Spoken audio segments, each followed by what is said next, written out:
Hey everybody, Adam from Team Swish here, and tonight we're taking the long, arduous journey that is starting to test for Vintage Eternal Weekend. So I put a poll out on Twitter and shared it on various social media, and you've all spoken. Tonight we're playing 8cast. So, what is Vintage 8cast, you say? Oh, buckle up. So, Thought Monitor, Thoughtcast. Both of these are spells that have some number of generic mana requirement and a single blue mana and allow you to draw 2 cards, both having affinity for artifacts. Thoughtcast being a sorcery, Thought Monitor being a 2/2 flying creature. Artifact creature, in fact. So in addition to those, of course, we are playing Time Walk here, 2 copies of Urza, 2 copies of Emery, Sphinx of the Steel Wind as one of our Tinker targets. We also have Seagate Restoration, something we can play as a land, or if we spin it up with Urza, we're going to draw some cards. Tolarian Academy, Bolus's Citadel as our other primary Tinker target, other than this sneaky Time Vault hiding over here. A pile of restricted blue cards, Mental Misstep, yeah, obviously the Tinker, Narset, Time Walk. We are playing all sorts of artifact mana in all 5 Moxes, Mana Crypt, Soul Ring, a Partridge in a Pear Tree. If it is an artifact that taps for mana that people play in this format, it's here.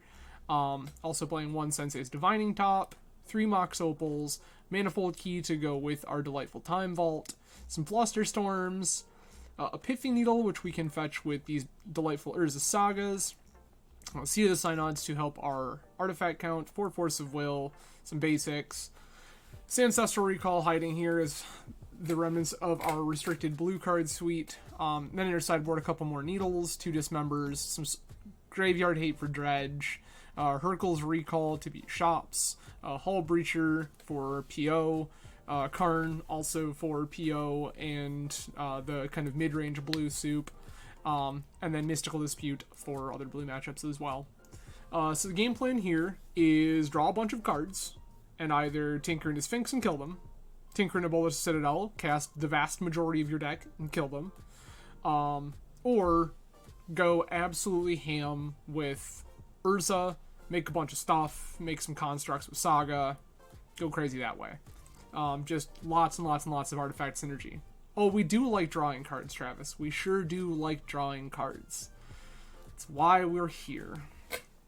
So, I am unfamiliar with this deck. I have never played a single game with 8cast. That said, the shell is reasonably similar to a Paradoxical Outcome deck, so it shouldn't be too crazy. It is weird to me that this Karn is here and not part of this mess, but I guess I kind of get it. We need our artifact count high for all this stuff. So, sure. But beyond that, everything makes enough sense. We're going to draw cards, we're going to do some degenerate garbage, and we're going to hope that our opponent dies. So that's kind of where we're at. So, constructed, vintage. Let's join this league. Appreciate all of you coming out tonight. Hopefully, we all get to enjoy watching me flounder and play a vintage deck I am unfamiliar with. Just a heads up to everybody, when I tweeted out yesterday, I believe, that I was going to start streaming some vintage, I did get a heads up from a couple people that some of the queue times have been long. This is because the league ends, oh wouldn't you know it, tomorrow. So with the league ending tomorrow, you can see here only 86 active players. So this means we might be in the league for a while. Seems pretty good, Travis. So we could be in the queues for a little while. So might be some time for us to hang out, kind of chat a little bit. If you have not yet noticed, channel points goals. Yep. Sure. Channel points rewards are now active. I have just a few to start with. Just kind of some general ideas. So feel free to look through those. And yeah, it turns out that Noah, in this format, Emery is extra busted because Black Lotus exists. So that's fun and exciting. But yep, so channel point rewards are now up. Unfortunately, emotes are not quite ready. The artist that I'm working with to get my emotes done had some personal things come up this last weekend, so we were unable to meet. But I'm going to sit with them shortly and start getting some emotes together, and that will be fun and exciting for everyone. Let's see. I know some of these names on the trophy leader: Winged Hussar, Crazy Diamond, Montolio, Andy Marketon. Who else?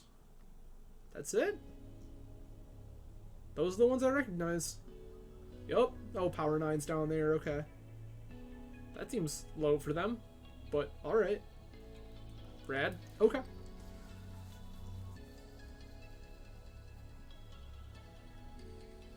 Oh, we're dancing? What do you mean, dancing, Travis? I'm confused.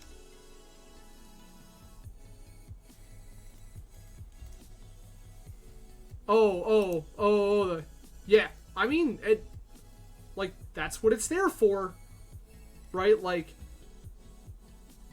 I don't know if it actually explains what that does.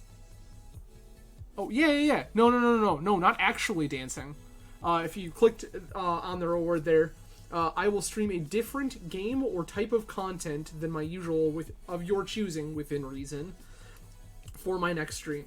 So this means, for example, like I have discussed potentially doing content for other games and stuff like that.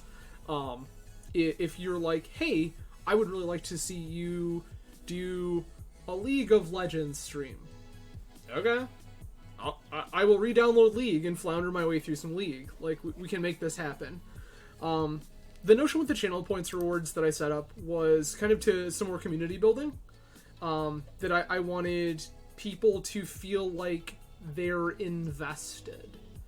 So, like, yeah, the final one is just basically, you tell me to stream a thing, as long as that thing, one, doesn't violate Twitch TOS, and two, doesn't put, like, is feasible. I'll just stream it. Like, we'll hang out, we'll have fun. Like, something has crossed my mind a few times is it is kind of difficult to see, but this delightful glass case that's always behind me is actually full of Gundam model kits. And at the very top of said case, there are five unopened model kits. Wow, I'm bad at this. There are 5 unopened model kits. So I've considered at some point or another, just streaming like a really chill stream, kind of hang out with everybody and build a model kit. So like that is something that could be accomplished. It could be, hey, like nerd indeed. So like it could be something else entirely, right? Again, it could be League of Legends. I did pick up playing the Pokemon online TCG for a hot minute. Like, maybe we stream some Pokemon. Like, who knows? But yeah, like, obviously within reason being the operative portion of that, right? Like, if you're like, hey, you know, go stream yourself playing blackjack in Vegas. Like, one, I don't nowhere near Las Vegas, nor do I make fly to Vegas for a weekend money. So we're not doing that. Obviously, again, anything that violates Twitch TOS, like, we're not gonna play around with that. For all of the jokes that there were during a previous stream about hot tub stream, no hot tub stream. Not gonna happen. But like super down to like hang out and do all sorts of cool stuff. Like obviously I play Magic and I like playing Magic, but I like doing other things too, and I always like trying out new stuff. So I would be very down. Um, I have streamed with Mason Grogan before, another member of Team Swish, and Mason and I have discussed some streams where he teaches me to play Legends of Runeterra, because that game seems kind of neat, and I don't know how to play. So, like, that is potential content that could exist. If somebody wanted to throw me into Runeterra. I did play a little Eternal for, like, I don't know, a month or two. That game seems okay. Could be convinced to stream Eternal. Like, all sorts of stuff. I had a lot of interest in the Artifact game, which is a Richard Garfield digital card thing game. But never played that. Like, if I was so bribed, I would probably go out and buy Artifact and play it.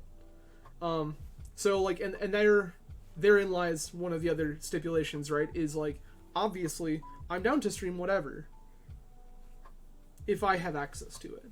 If you're like, hey, there's this new game that's in, like, closed alpha testing. That's cool. Can't really do that. Probably not gonna go out and buy, like, random full price brand new AAA titles to play on stream. I don't often have that kind of random extra money to throw around at this point. Oh, Trevs, easy. Yeah. We can preach Cauldra to people. I'm down for that. There may or may not be another player in our circle who, when Cauldra was spoiled, I was just losing my mind. And they were like, I don't know if it's good enough. And I went, look, I'm normally the one that's like day drunk. Like, did we trade places? Because this card's bananas. And then, like, we went further down this rabbit hole, and they're like, yeah, maybe just, like, maybe in exactly Death and Taxes, but, like, I never really wanted anywhere else. And I'm like, are you kidding me? Like, this card is absurd. It is indestructible. It is a very quick clock. It is the hardest thing on the planet to block in a meaningful way. Like, sign me up. Oh, yeah. No. Turns out that there are... people don't always evaluate cards well. Even when they're established, like, known commodities, they don't necessarily, hey, we found a match. People don't always evaluate cards well. Hold up. 1, 2, 3. This hand's gonna draw cards, right? Like, that's kind of a reality. But, oh, like, this is actually fine. Right? Keep.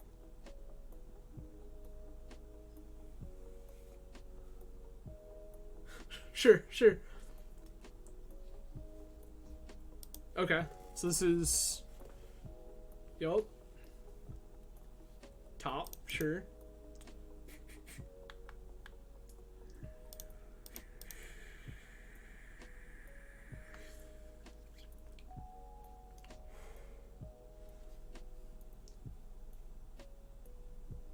So hold up. 7. 1, 2, 3, 4. No, okay. But maybe this one gets there. Alright. That's even better. Mox.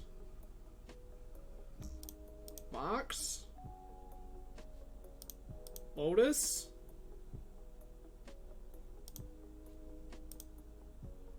Dogcast?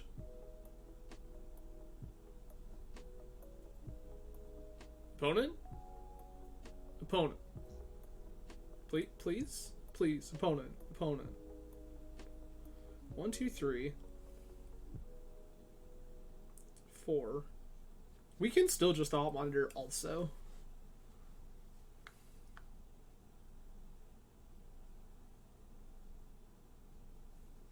Right?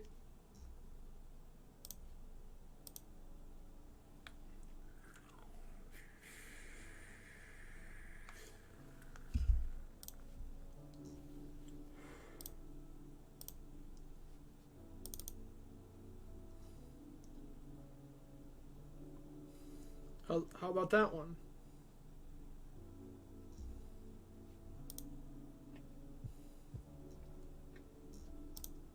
Cast. Time walk? You tell me when I'm supposed to stop, opponent. I'm having too much fun.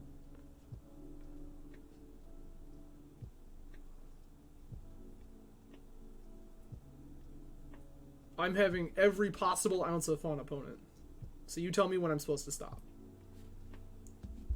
Yeah, right?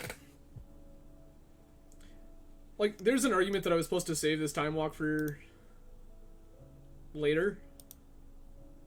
I'm keeping this bauble. That's also just gas. Play this. Cast Urza.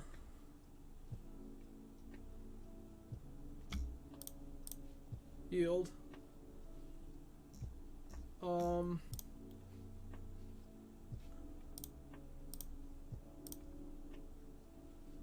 This.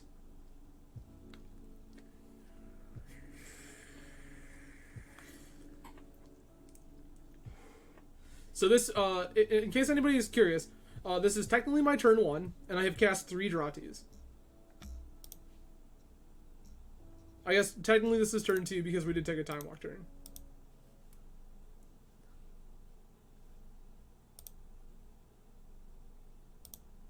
Oh, it definitely takes time. Like, it's very possible that I have messed this up already, right? Like, I may well have completely botched this entire...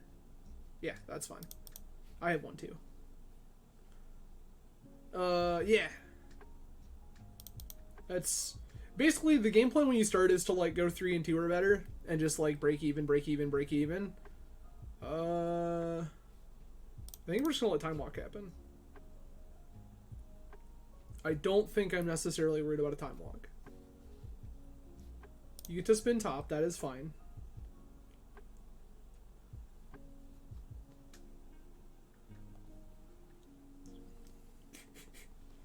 So this is either blue-black Tinker, or I guess could be PO, right?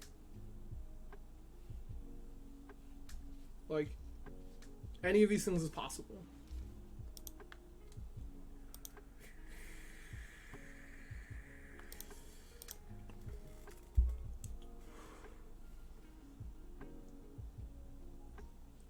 You're not wrong. Okay. So opponent won their mana crypt flip. Now what?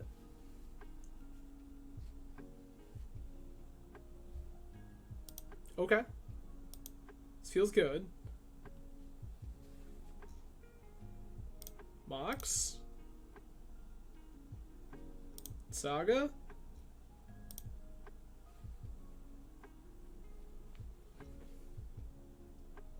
We just spin, right? Like, there's no viable reason to not. 1, 2, 3, 4, 5. I mean, I think mine is better, but I guess we just cast it?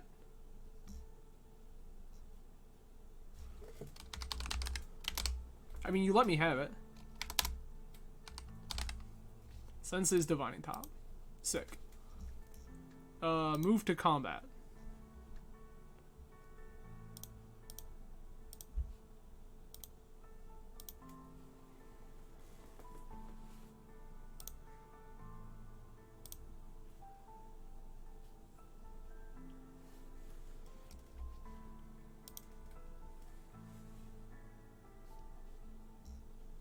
So, like, this isn't actually a thing I'm concerned with. Yes. I accept. Key. Yup.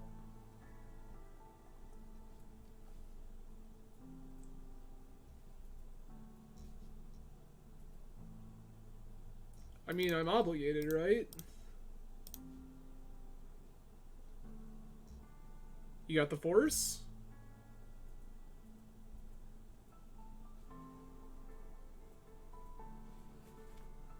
Because, I mean, if you got it, you got it. There's not really anything I'm doing about it.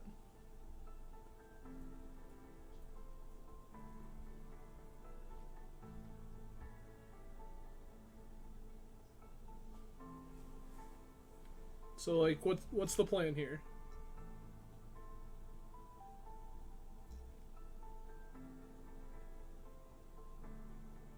I wonder if opponent has Flusterstorm.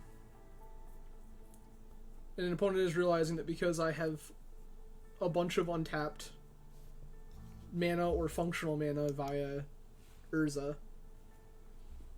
that I can just pay for a Fluster. Because opponent's, like, kind of tanking. Okay. Pay costs. Fluster. Yes.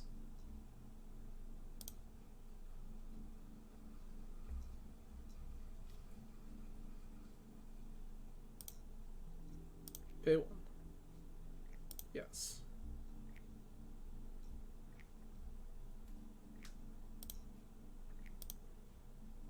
I will once again pay 1. Oh, cool. That just happens. Great. Alright, I'm gonna bring in Mystical Dispute. Gonna bring in Hull Breacher.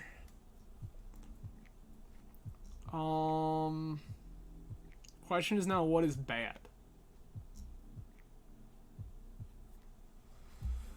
Like, could cut Tinker? Oh, should bring in Karn. Karn also seems like gas.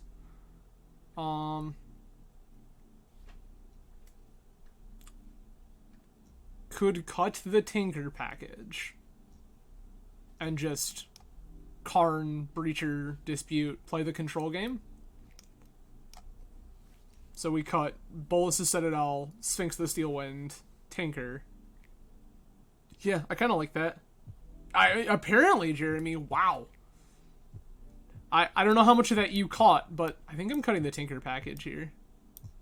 Yeah, I don't know how much of that you caught, Jeremy, but I went turn 1, Thoughtcast into Thought Monitor, into Time Walk, into Untap, Urza. It was pretty disgusting. Kind of. Like, we're never, like, casting these things is very, very difficult. But what it does do is shut off all of our opponent's mana rocks, and I'm pretty sure opponent is either Blue Tinker or PO. So this feels fine. I'm just gonna submit this. Could also have cut Baubles, I guess, but I kind of want to keep the artifact count up, so I think I would rather just, like, cut the Tinker package, go a little later on. Yikes. Yikes. This hand is so bad. This hand is much better. I just have to figure out what I'm probably should this Bauble, right? I just need to draw a blue source and then we're gravy? That seems strong. Now the question is, am I casting this Ancestral on my turn, or am I waiting? I think I'm supposed to wait. Yeah, I'm gonna put this Bauble away. I want to keep all my fast mana.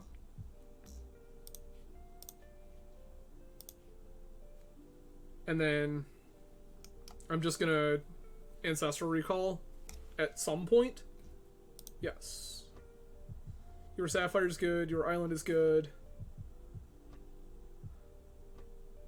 Your Soul Ring is also fine. This is just like turn 1 PO. No? Okay. Scroll. Okay. Scroll for what?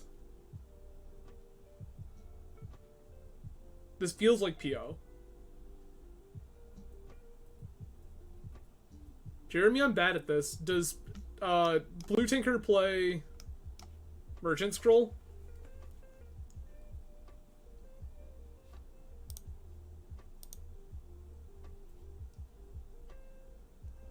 Okay. That seems very good. I'm gonna play one of my Moxes to play around specifically days. I don't know if it's in my opponent's deck list, but it feels pretty free to play around. Hell yeah.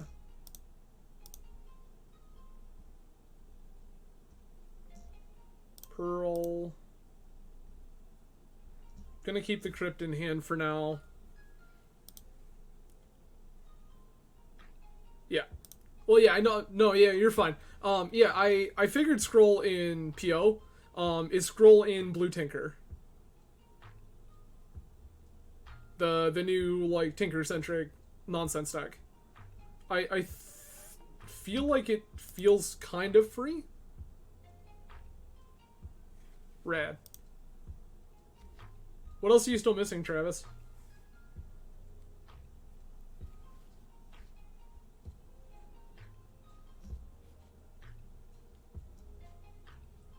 Okay, so opponent's spinning.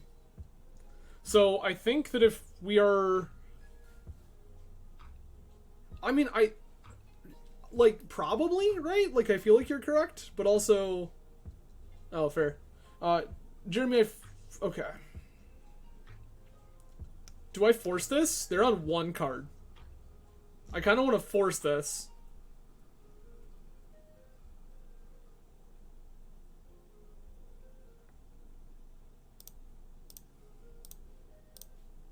I'm gonna pitch the Urza.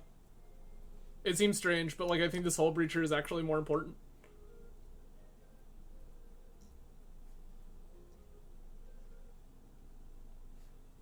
No, Jeremy, they cast Ancestral Recall.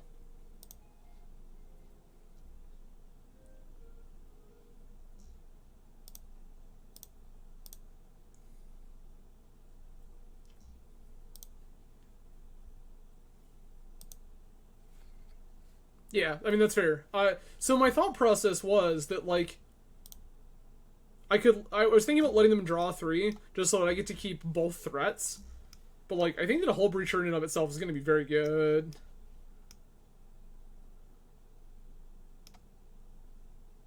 We just flash this in now, right?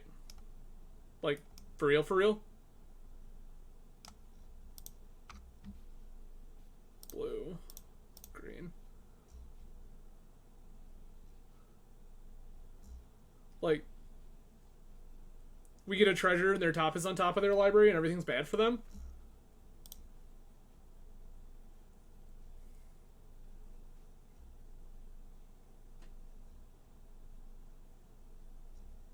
This feels kind of hilarious, not gonna lie.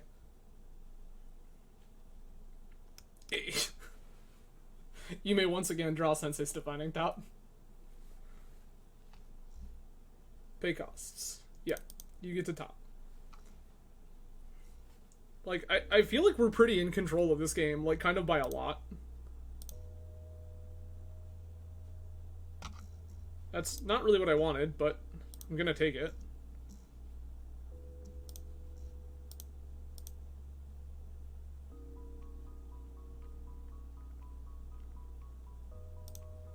Truth be told, no, I haven't really looked a whole lot. Also, opponent just didn't top. That's wild. Hey, that's a good one.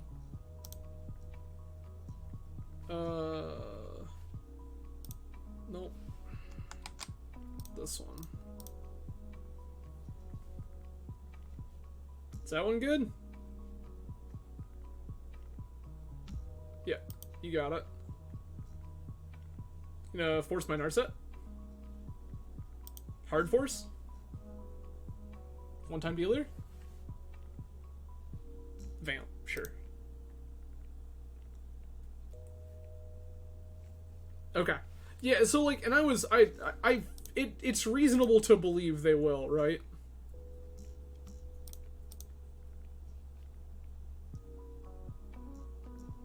This one?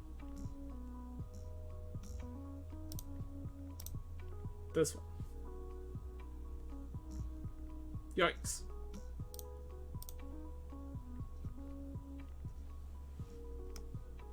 Look at target player's hand, reveal a card.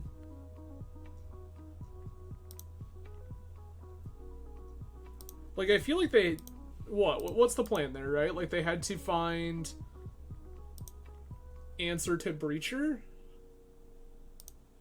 Or, like, the card Tinker. It's possible they just found the card Tinker. Yup. Tinker.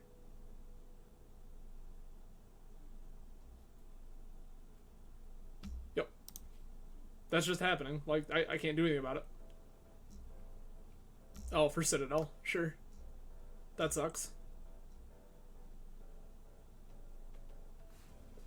I mean, the good news is, right, that, like, the top trick just doesn't really... Okay. Yeah, like, you're gonna give me a bunch of mana doing this.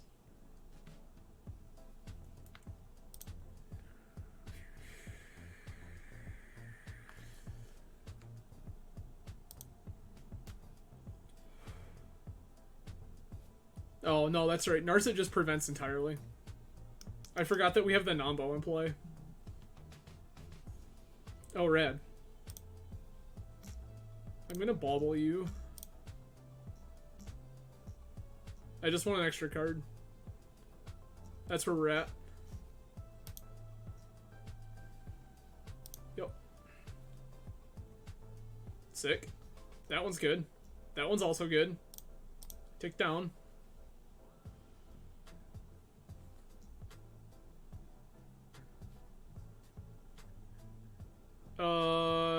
Karn feels good, right?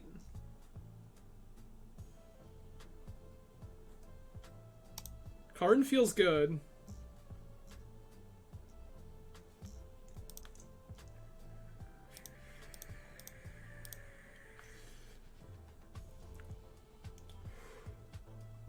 Okay. They have a force on top. I can force their force? Correct. I'm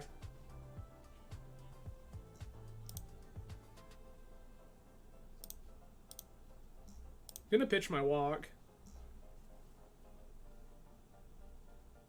This card just feels like it's too good. Oh, they agree. Cool. Well, alright. Yeah, no, I think I'm supposed to counter Jeremy because so... Karn's gonna shut off their Soul Ring, their Mox. Oh, sure. I mean, that's fair. My whole plan was that Karn can find me Sphinx. And I actually, like, Karn can wish for Sphinx, and I had enough mana to actually just cast Sphinx. I didn't even think about the fact that they were, like, at 6 or something. I should probably pay more attention to my opponent's life total. That's the lesson here. Should pay more attention to my opponent's life total. Little beer nerd ASMR here. I don't drink a whole lot of beer these days, but one of my rep friends gifted me one of the limited batch. This is the 2021 release of Hazel's Nuts from Oddside in Grand Haven. This is the toasted marshmallow and caramel version. Oh, they did. You're right. They paid... I forgot. They didn't actually pitch Cast Force. They paid 5 for Citadel. Okay. Yeah, Travis. 2021 toasted marshmallow and caramel. I'm sorry. Toasted marshmallow and coconut. Hazel's Nuts from Outside. Oh, that's good. That's very good. But yeah, Jeremy, you're correct. I didn't even think about it. They paid 5 for Force. So that puts them to Yep. I'm very bad at keeping track of my opponent's life total. More so in formats like Vintage, where it usually feels like you're... Yikes. No bot.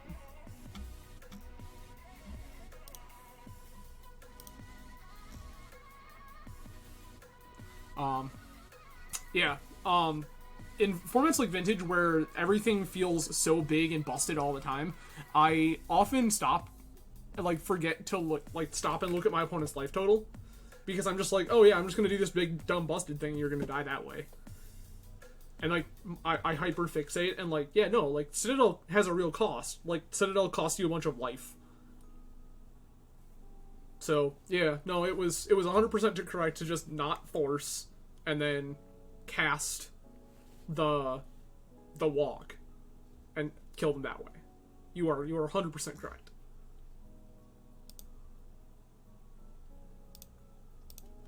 Thank you everyone for joining this evening. I'm glad to have y'all with me on this Tuesday evening while we're playing some Vintage as I start to try to figure out what in the world I want to play for Eternal Weekend. I mean, so far, this feels absurd, but I'm also not a Vintage expert. In fact, this... yeah, so Jeremy, that's... I've talked about this with my wife a few times. It's, right? So often what happens when I start streaming is the social anxieties kick in, and I start fixating on, okay, well, I need to make sure that I, like, am communicating with chat and, like, doing that, and then, like, the hyper nerd focus kicks in, and I'm, like, trying to focus on the game, so I'm already fighting those two angles, and so I'm just, like, constantly back and forth, feeling incredibly chaotic, which is often why I have a drink on stream to kind of, like, mellow out a little bit. Otherwise, I just get, like, too back and forth in my own head. And I'm like, okay, am I paying enough attention to chat? Am I paying enough attention to the game? Like, is the content engaging? You know, if I'm just sitting here, like, fixated on the game, and, like, I start tanking for, like, a solid minute thinking about what I'm doing, and, you know, don't over-verbalize it, it's wild, but we're getting there. We're getting the hang of it. And I appreciate you all coming along on the ride with me.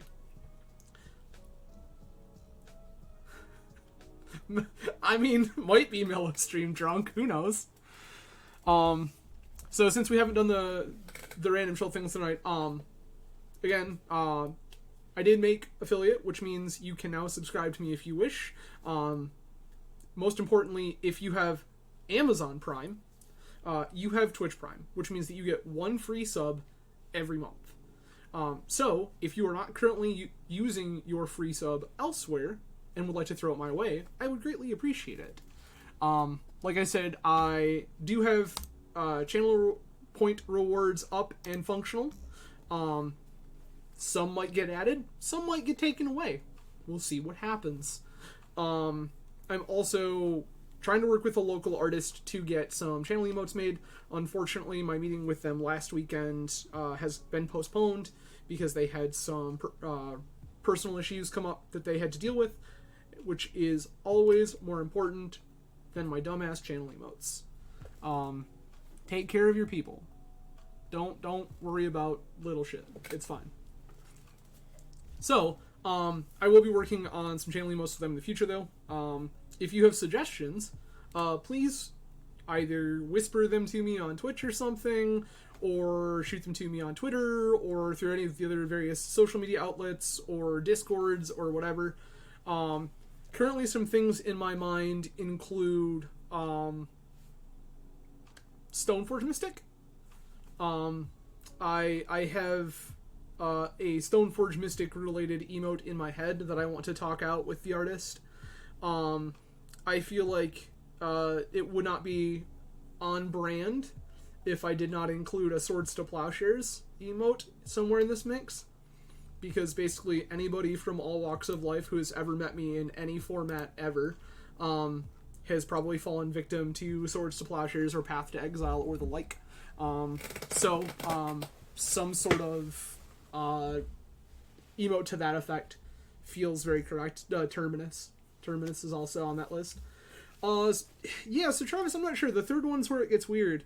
I have thought about, like, some blue art that I'm particularly fond of.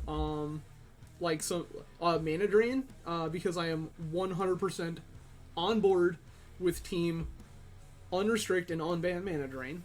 Mana Drain is fine. Stop it.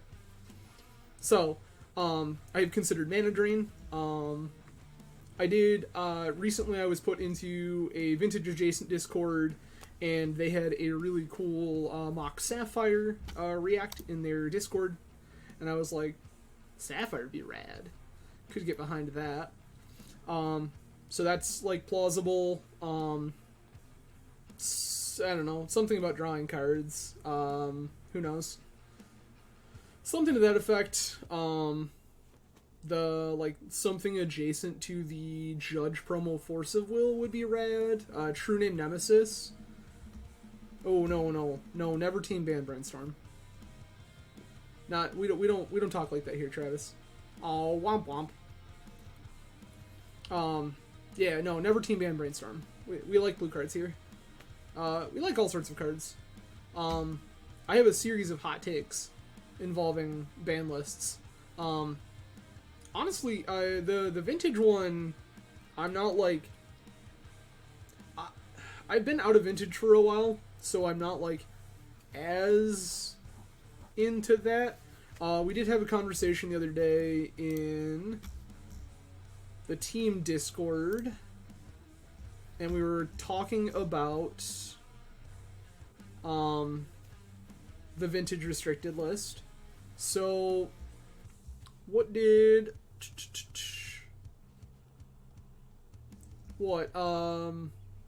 unrestricted library of Alexandria, I believe, was on my list of things. Yep, possibly Merchant Scroll and definitely Imperial Seal. So like, oh yeah, no, we have a lot of hot takes. Some of them pretty reasonable, some of them not so reasonable. But yeah, I like Library of Alexandria, Imperial Seal, and possibly Merchant Scroll are like towards the top of my list.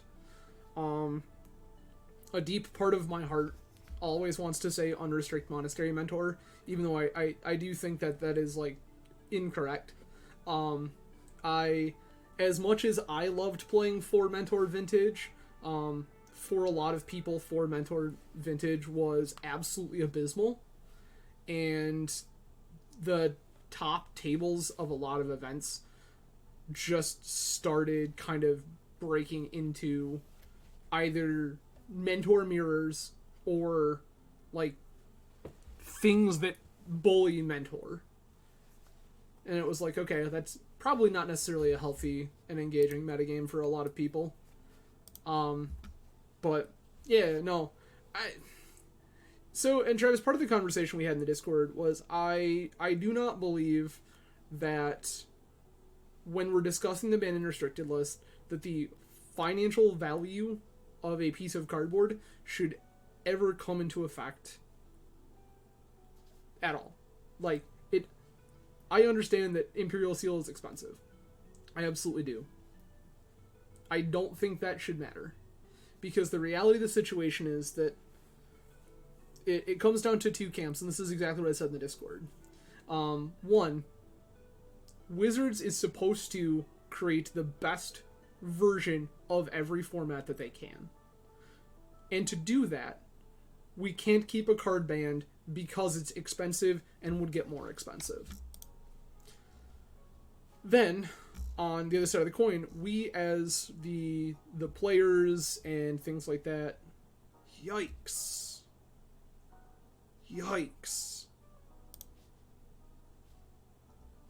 None of this makes blue mana. Also, yikes. Oh. Uh-oh.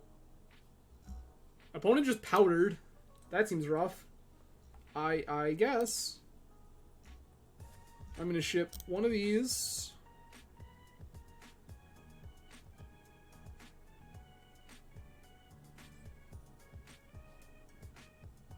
I guess 2 of those? Yikes. Oh, I mean, yeah, but we dead. So, one-time dealer, draw Urza Saga, start getting Saga online to get Needle. One-time dealer. That ain't it, fam. This. this.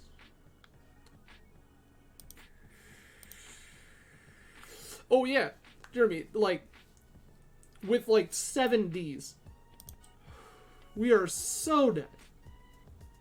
Like, it's not remotely close. Like, this is not a deck we are... Yep, Creeping Chill. And, okay, yep. All of the bad things are happening. Good, great. Alright, this is their exile zone. Oh, they exiled 1 bridge. That's pretty rad. They exiled an Archamoeba. That's also not a bad thing for us. They exiled 1 Dredger. Oh my god, we're so dead. There's an Icarid in here. There's a Hogak in here. There's an Amalgam. Yeah, okay. Yikes. No, well, yeah, this is like actual factual, like, dredge.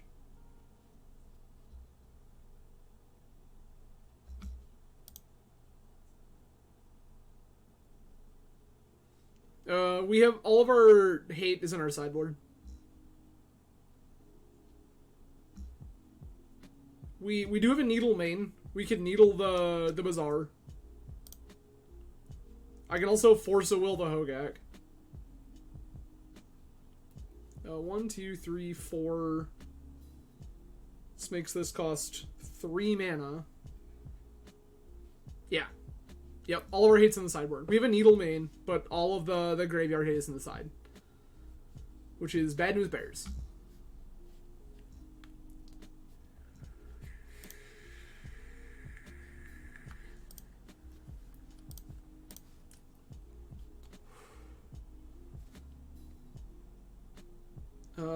This one...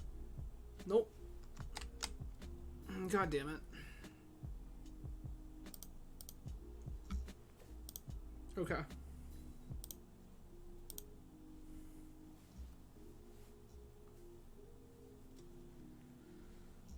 Play a Mox.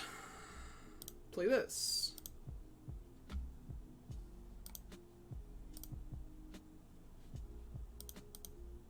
Cut. Oh, I wasn't supposed to play that land. We were... Oh, I needed to... Well, yeah, I needed to play that land. Oh, yeah. No, Force of Vigor gonna be real bad.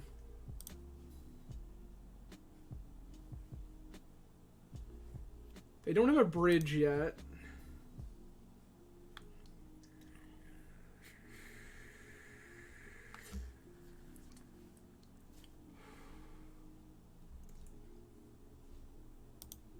Yikes. They hit double therapy, which sucks. And there's 2 bridges. All of this feels so bad. This all feels so unreasonably bad. Oh, they're just...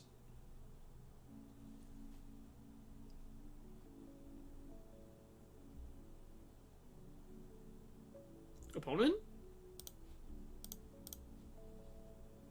Gonna break your bridges. Sound good? Sound good? Could? Okay. Okay. Good talk.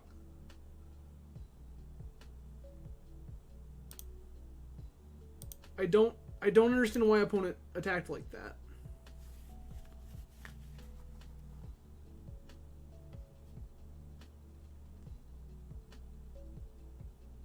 Sure. What are you naming? Tinker. Okay. Well, no, I don't have it.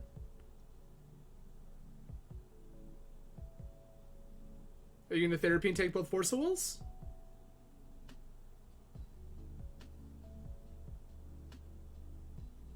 I mean, it's possible, I suppose. Yeah, this is where they take both Force of Wills.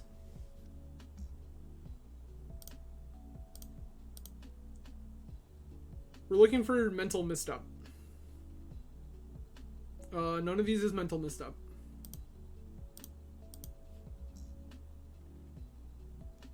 Sick.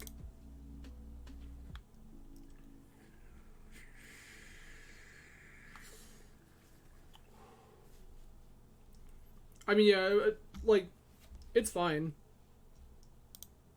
I get it, but It was just very strange. So yeah, I'm gonna play the Saga. Right, like that's just happening. I'm gonna cast the Thought Cast and like try to draw some cards and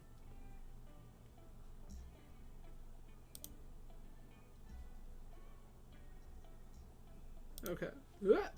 That's not what we wanted at all. Draw 2. I knew what those 2 were gonna be. Mox. Soul Ring. So now, here's the question. I think I'm supposed to spin top. Yikes. All of these are bad. All of these are very bad. Hold up. Maybe not. Put Saga, Flusterstorm, Force of Will. We can just cast this Force of Will.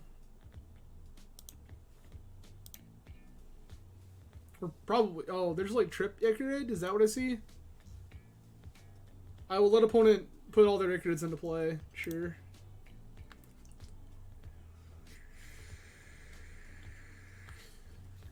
That'll also just do it. Yes. Oh, Mega Ultra dead for sure, Jeremy. Like... Okay. You have shown me that you understand that you need to put an Icarid in play. I accept. Alright. In with Cage, Needle, Needle, Lantern, Lantern, Lantern. Cutting, what? Misstep? Jeremy, do we cut Flusterstorms? Because it feels like we cut Flusterstorms. Like, I just don't see a whole lot of other... Like...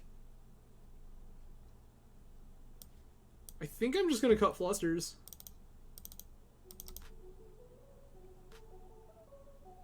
Cut actual force?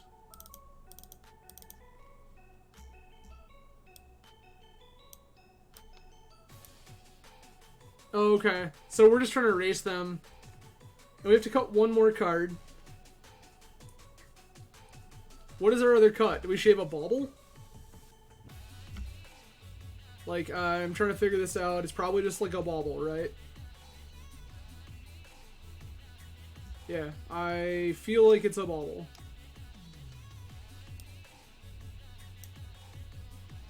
I don't... Could cut top? Clock, Emery, Urza, Thoughtcast, Thought Monitor. Yeah.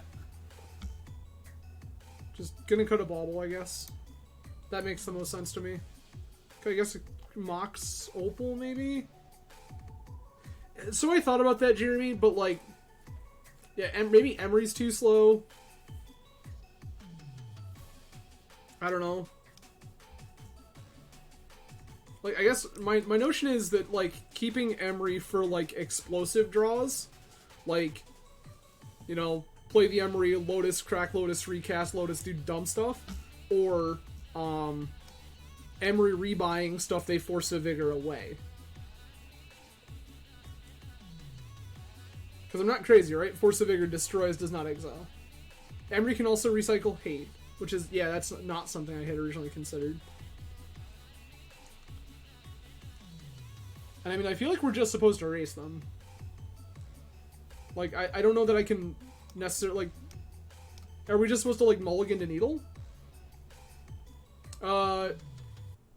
Seagate's fine. It's a land.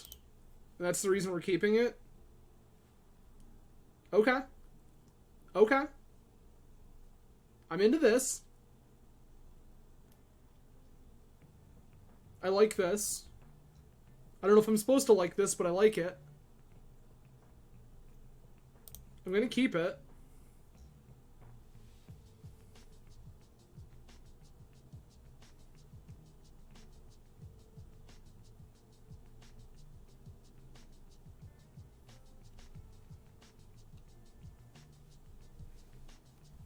They powder.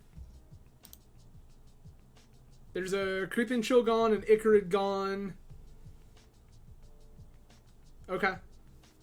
I don't hate that.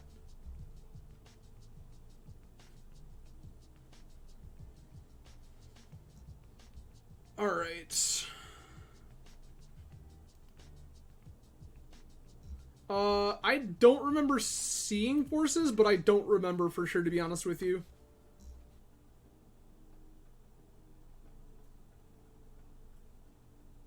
Alright.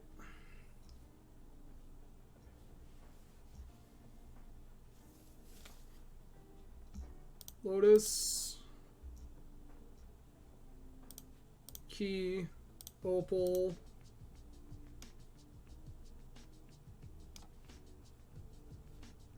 Lantern.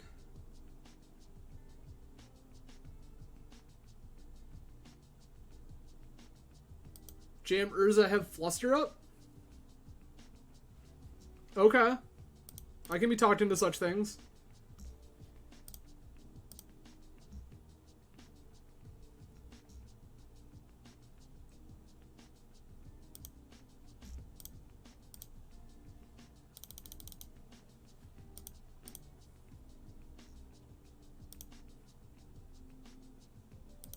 Okay. Save Lynch until it can actually grab something. Alright. So my notion there was to put Lantern in play.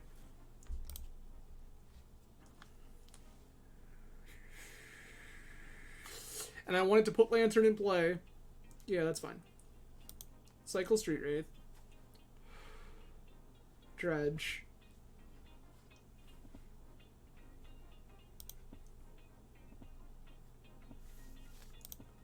Now, real talk, Jeremy. Oh, well, that's just gas. So Soul Guide Lantern is going to take Bridge from below.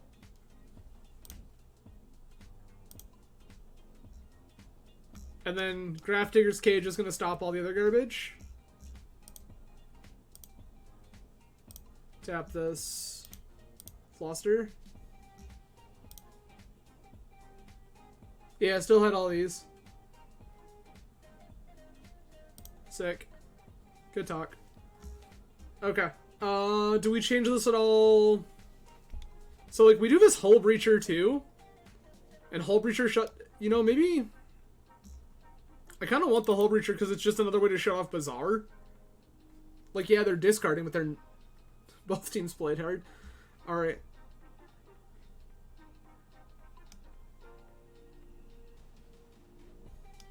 Like, what am I... What do I cut for this Hull Breacher? Could cut Emery. Could shave another Bauble. I think I need Seagate because I think I just need it as land. Right? Maybe not? Alright, you talked me into it. Like, so my notion behind keeping Seagate earlier was opponent has Ghost Quarter. But... Cut Urza before Emery. I'm just thinking about win conditions. I guess opponent has showed us that we don't necessarily need a win condition, they just need to concede. Alright, Jeremy, would you cut Seagate or Urza first? Because I think I'm on the team, like, I think I would rather cut Seagate. I think we're probably just going to have enough fast mana, right, that this just doesn't matter, and I can cut Seagate Restoration and call it a day. Because, like, the only bonus of Seagate is that when it's in my deck still, Urza can spin it up and it can be, like, a big draw spell, but, like, that feels... Oh, I don't need another cut. That's it. That's us. Okay.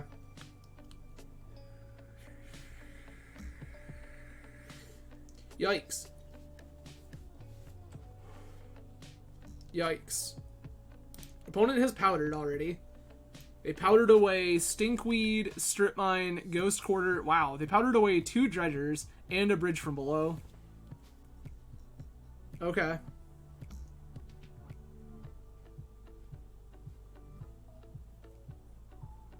Interesting. I think I have to mulligan this because, like, this is not where I want this card, like, even at all. Alright, hear me out. Hear me out. I have this. I have this. Everything feels like it could be okay. I have double lantern, in fact. Call me crazy. We can talk about it later.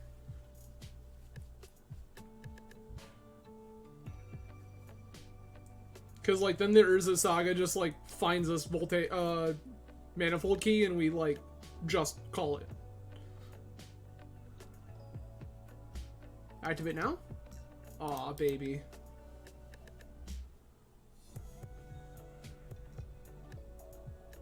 Okay. They had the Wraith. They're gonna dredge.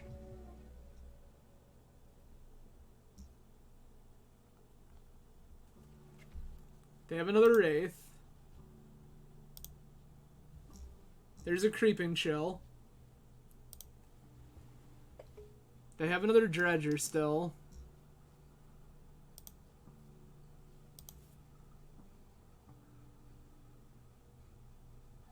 Wow. This.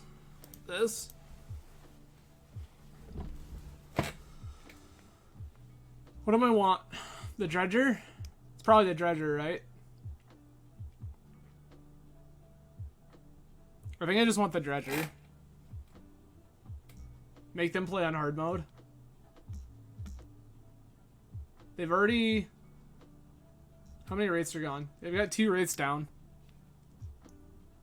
Yeah, I think... Lantern, take your Dredger. Oh, misstep, sure. Okay, maybe we're in rough shape now. Yikes.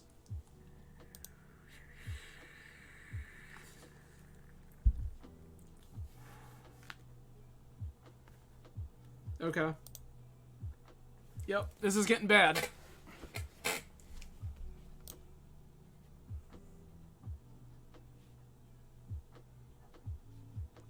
They just keep going. Attack me.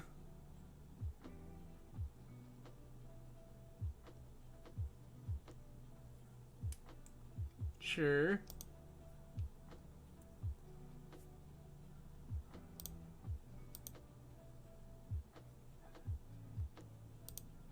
She's a flashback. What are we naming? Tell me, opponent. What do you name? Yikes. Uh-oh. That feels bad. Mm-hmm. Okay. We need it to be a good one.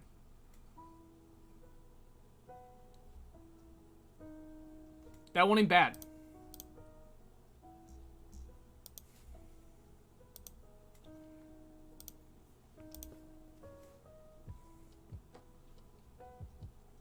Yes. Yeah, them therapying away, I mean, 2 lanterns is pretty rough, but we also just found the cage off the top, which is pretty great. 1, 2, 3. I need to find either another natural land or another free artifact to just start turning some of this stuff on. Yes. You get to Creeping Chill. Like, that's gonna happen whether I like it or not.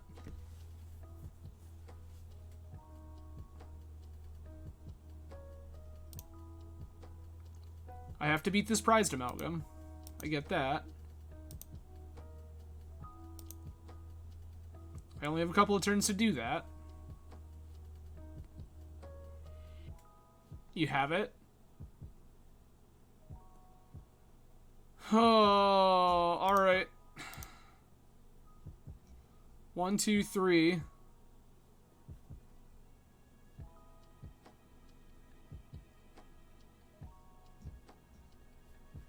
Alright. Nope. Not that one.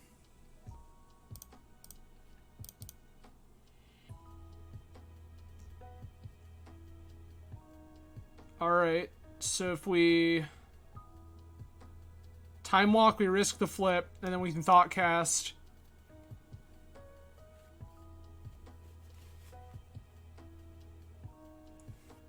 Shadowgrange Archfiend. I think I have seen this card. Walk. Okay.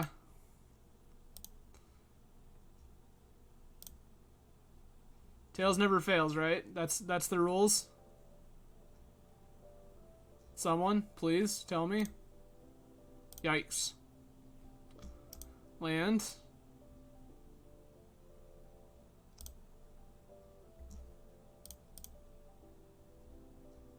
Uh-oh, we're just dead. Yikes. So, I guess... Shadowgrange Archfiend.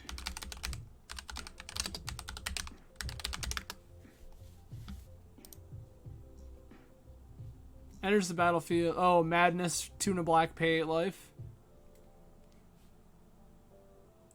I mean... I don't know that that was the card you were looking for, though, right? For Hollowvine? Like, I think that the problem with Hollowvine in, like, younger formats is the lack of enablers. Jeremy, thank you. You have a good night. Tell JP's wife I said thank you, and I hope you two enjoy the rest of your evening. Yeah, I don't know that necessarily that's the card that Hollowvine was looking for in younger formats, right? The problem is enablers, right? In old formats, like, for example, Vintage, right? Like, you have Bizarre Baghdad, and you have Faithless Looting, all this other stuff in other various formats. Yikes. Big yikes. This isn't where we want this. This one looks fine. Probably gonna put down... What, Saga?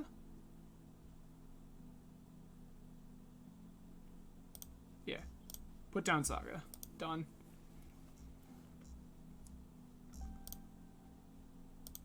Ox. Ox. Artifact land.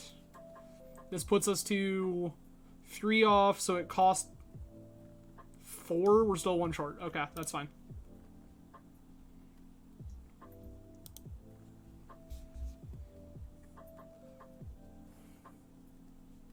Okay. Yup.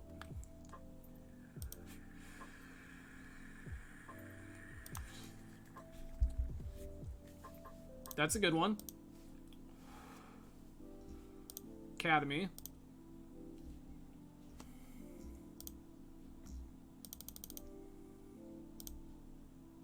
Cast my Thought Monitor.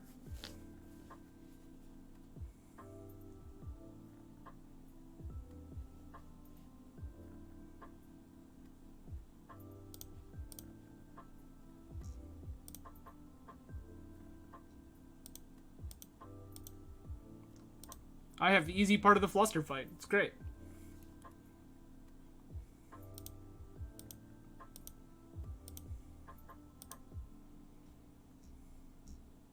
Cool. Good. Opal. Soul Ring. Go.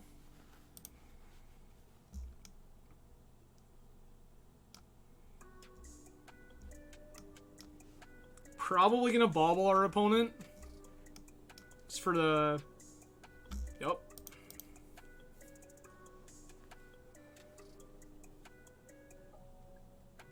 This is where opponent just tinkers me and I die. Ritual. Oh, this is Doomsday. Yup. You got it.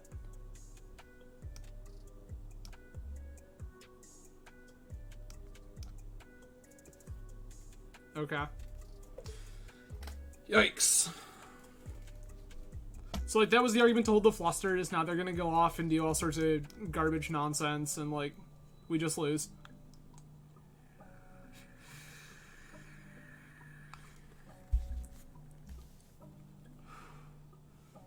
I mean, I guess it's possible that opponents Not winning this turn. Probe, sure. I have no hand. Ancestor Recall, you got it. One card left in library. Black Lotus, sure. Do the thing. Do the thing. You got it. Hooray for you, opponent. Okay. So, Hull Breacher, Mystical Dispute. What else? Hull Breacher Dispute. I think that's it.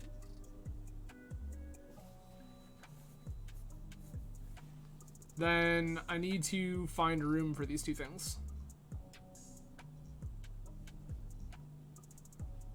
Misstep still feels great. This still feels nuts. This is kind of slow. We're gonna cut that. Then what's our other cut? Probably Emery? Emery feels like the slowest of these things. And we don't really have hate for them. Like, Lantern doesn't really do anything, Needle doesn't really do anything, Grafdigger's Cage doesn't really do anything. I guess, like, yeah. It technically does things, it's just not great. I think we like that. Yep.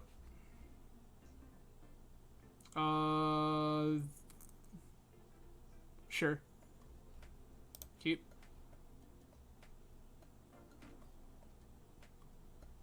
This turn one Tinctures if we want it to. I don't think we want it to. I think we want to draw more mana sources. So I'm just going to play out all my lands. Or all my Moxes and stuff.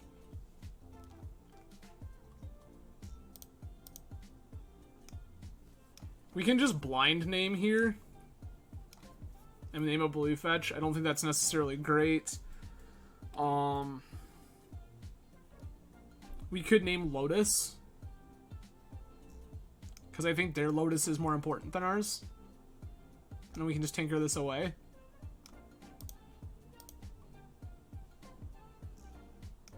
How do you feel about that one? Oh. That's also a thing? Yup. I mean, I guess what? We can name Street Wraith and shut off their future ones. We have Flusterstorm to beat combo. I think I still just want to name Black Lotus. Like, Lotus is the way that they kill on very little resources, and we can kind of beat that most of the time with this Fluster. Unless they just, like, also have MBT. Which, like, cool, I guess.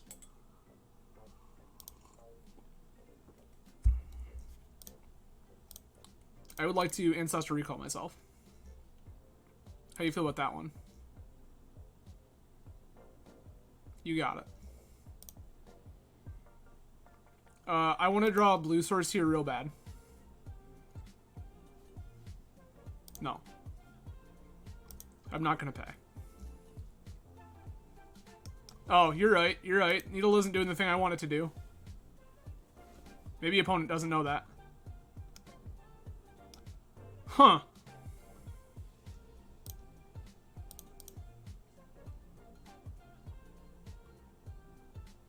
I'm just going to put this Time Vault out there and say go. You are correct. Black Lotus is indeed a mana ability. This was definitely supposed to name something else. This is not Phyrexian Revoker, and I don't know why I thought it was Phyrexian Revoker. Sure. Show me the thing that I should have named. You are correct.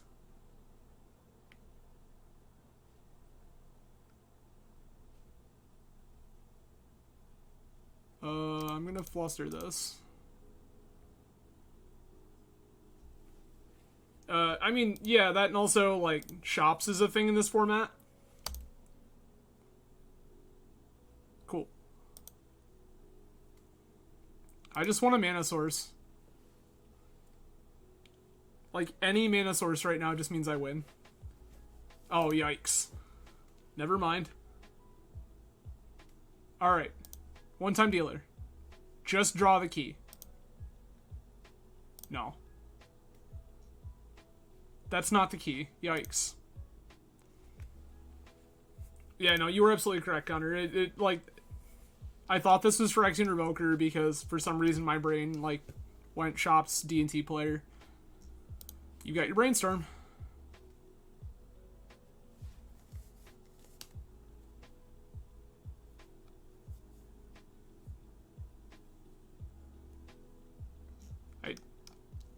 This is gonna cost me. Like, promise, this is gonna cost me. Okay. Opponent's passing, which feels good. No. 1, 2, 3, 4, 5. Means this costs 2. I'm gonna cast a Fount Monitor. This is you dig in response. This feels like dig through time in response. This is indeed dig through time in response.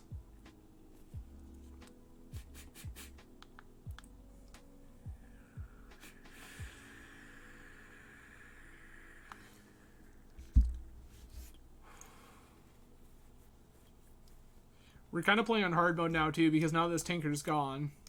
It means I'll just have to naturally draw into the key. Which, like, that's kind of a big part of the win condition here right now, is that I need key. Oh, rad. This is just happening. Feels so good. JK, found Saga, everything's busted. So, what's unfortunate is I still, like, this is just pitch card right now. I can't cast this, which is supremely unfortunate.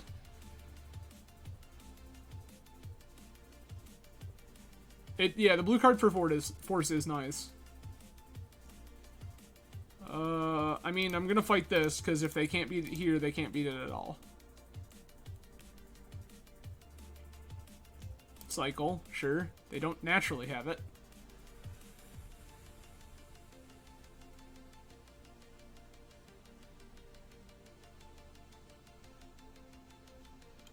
Okay.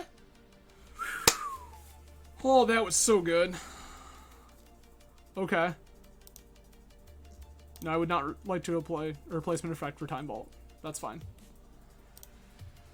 This actually is good.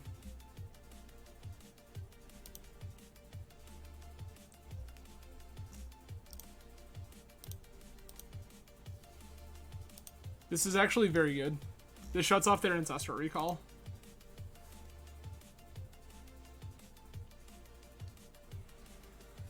Also, there's no world in which we're not paying life for this. Yes, we have a blue source open. Yes, we don't technically need it for Saga. There's no world, none, in which we're not just paying life, because that plays around this one.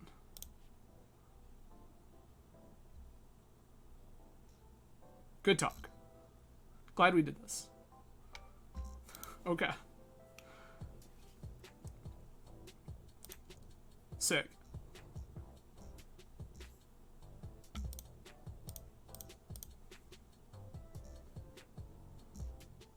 I'm going to show you you're dead. I would not like to apply a replacement effect.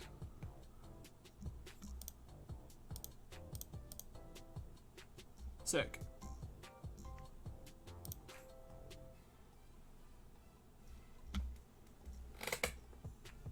Manifold Key.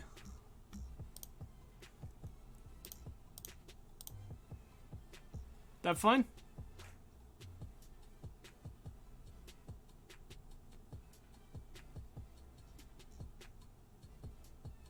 Yikes.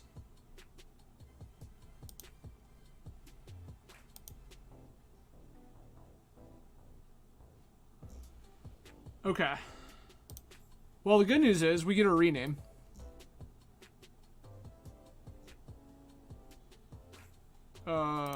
Play this. Cast this.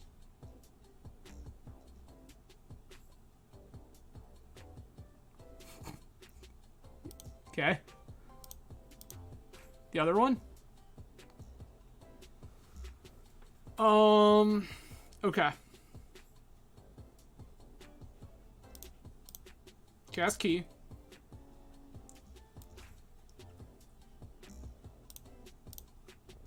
You have one Street Wraith. I guess we just named Street Wraith now. I can't think of anything else I would want to name with this.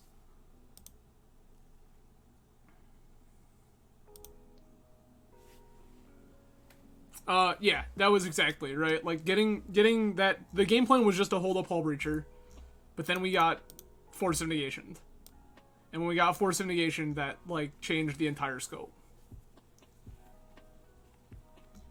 I need to draw exactly Mana Source.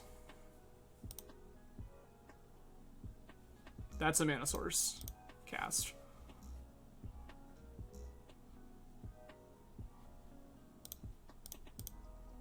Vault.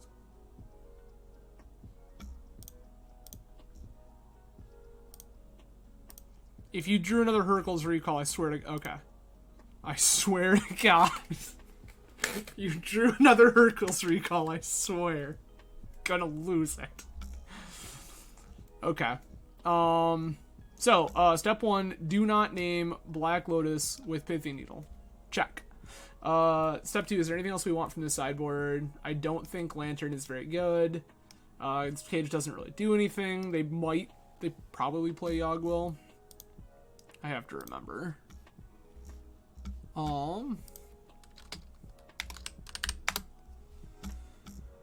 I feel like the deck plays Yogwill these days, but I don't remember for sure. Let's take a look.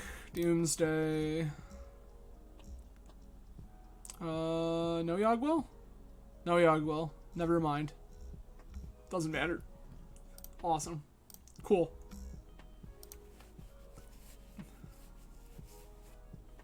Oh, I super could have. Yeah, and then take another turn. Yeah. Like that would have been a much tighter line of play. I'm just gonna submit this as is. We just need to keep control hands here. Yep, that'll do it.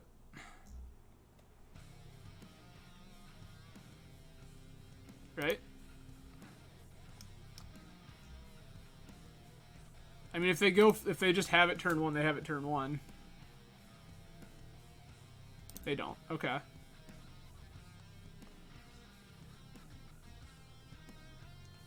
So what this looks like from us is Urza's Bauble, Tolarian Academy.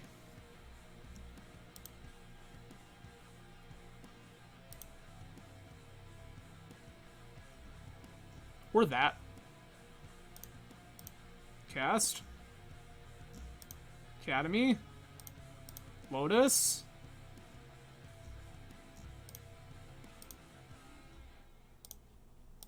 Ancestral Me.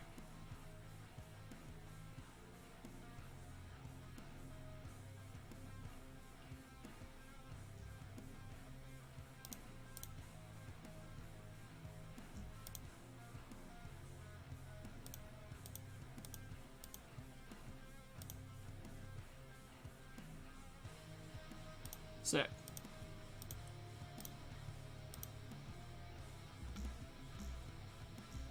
All right. Keep. Walk.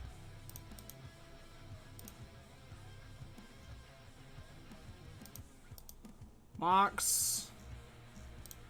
Land.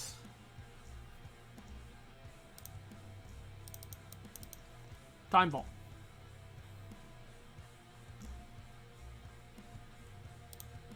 Emery.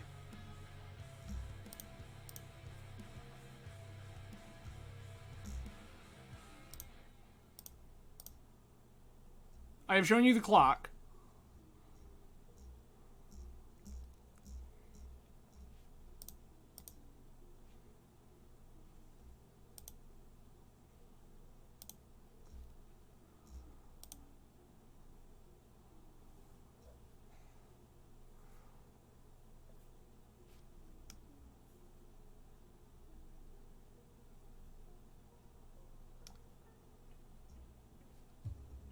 No.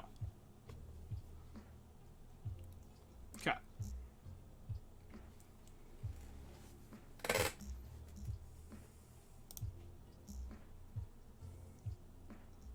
I will just attack you for 1 over and over. This is fine.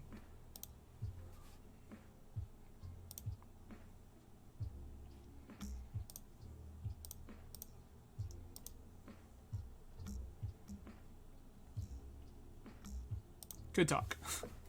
Okay. Oh, I could correct Bubble.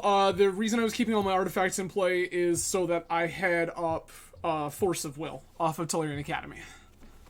If for some reason an opponent randomly had Force of Vigor that they decided not to cast initially, I wanted to save myself the ability to Force of Will. So that was where we were at.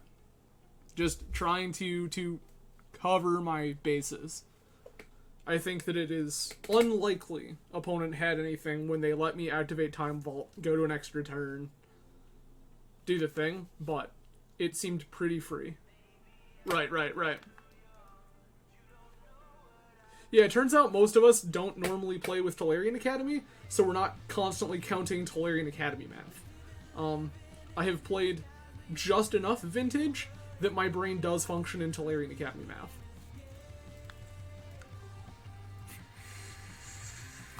But as Travis stated, we are 2-1. The one that we lost, I think we're supposed to lose. I don't think our deck is... Maybe I'm crazy, but it does not feel like Dredge is a very good matchup.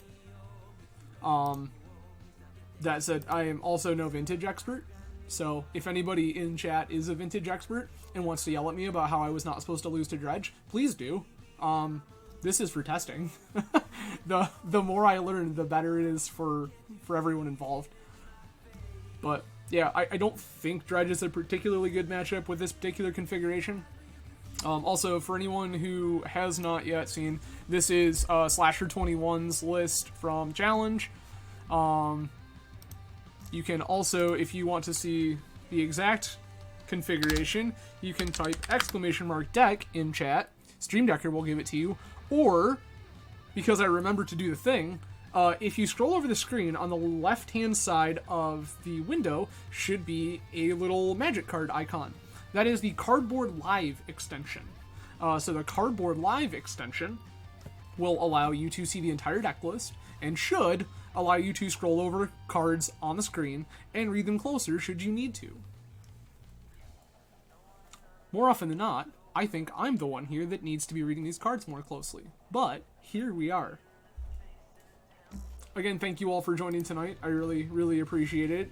Kind of a weird situation to be here on a Tuesday night, randomly streaming some Vintage, but we're doing it.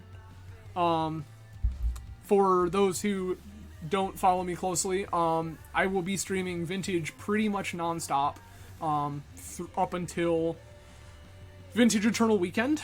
I might take a break, we'll see, but right now the plan is Vintage all the way up until Eternal Weekend.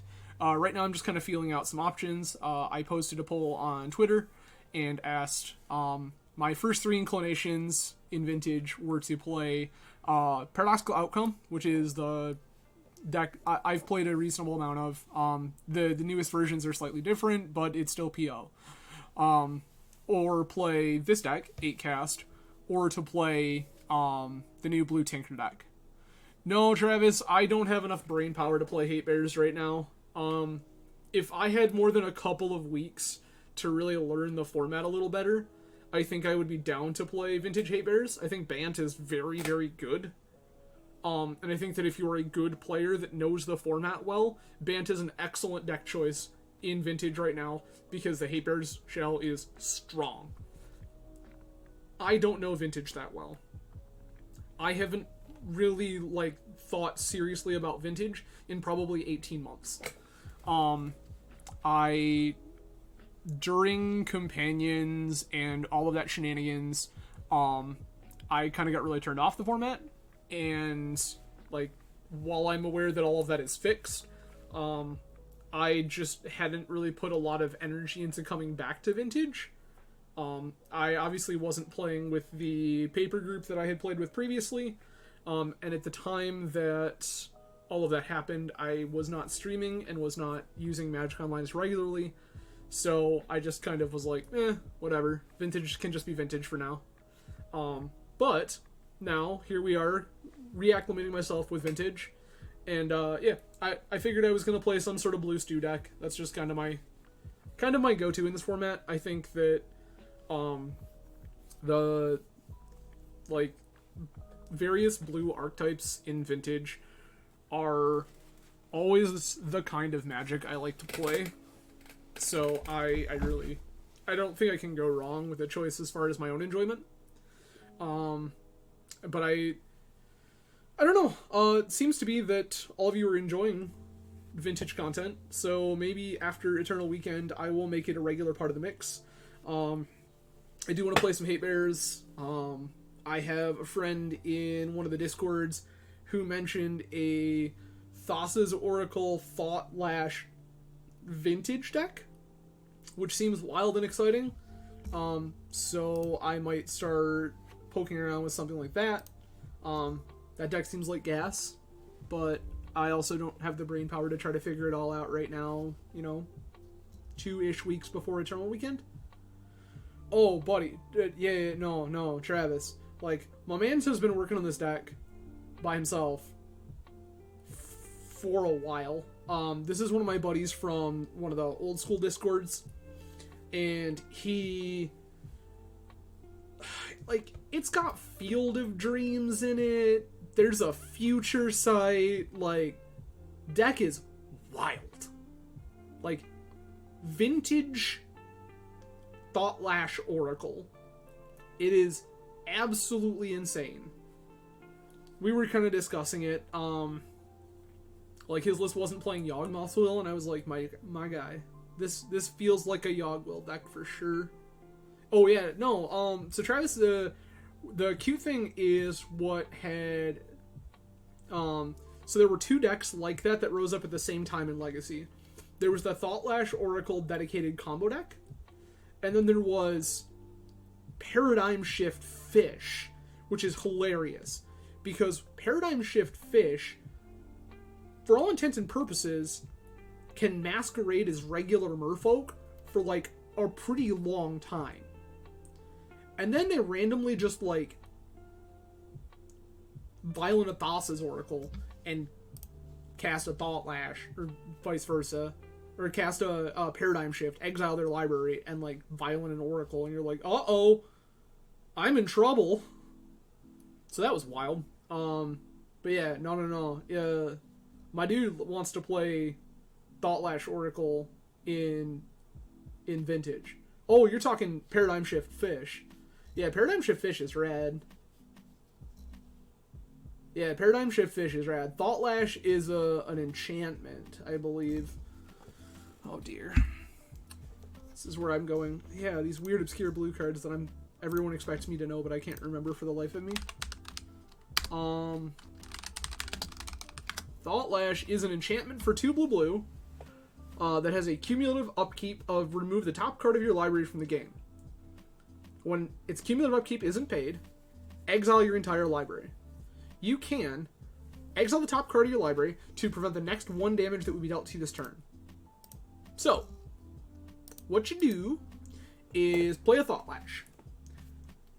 Put a Thassa's Oracle into play. With the trigger on the stack, exile your entire library. Your move, opponent. It's pretty wild. Deck's crazy. But yeah, there was a dedicated Thought Lash Oracle combo deck for a hot minute. I think, if I remember correctly, that a lot of the Tainted Pact lists that are floating around in Legacy are also playing... Weird. I think a lot of those lists are also playing... I have to mulligan this.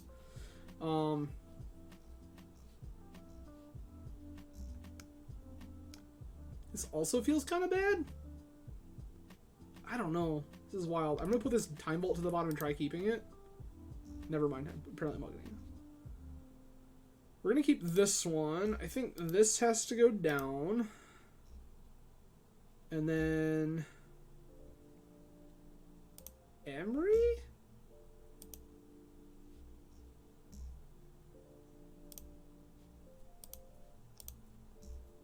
See it reborn. Yes.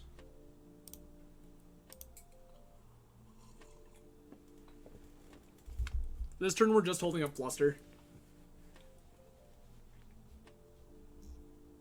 Deal.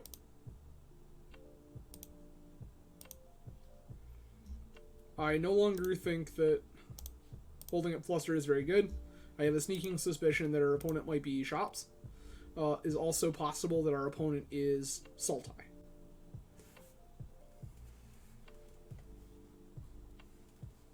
But yeah, I believe also some of the Tainted Pact lists I've seen floating around in Legacy, I think are also still playing a Thought Lash because it's just another combo piece with Oracle.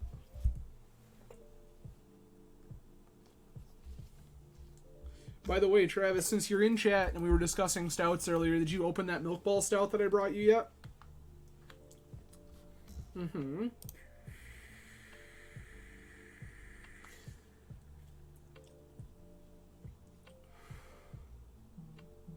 Tutor.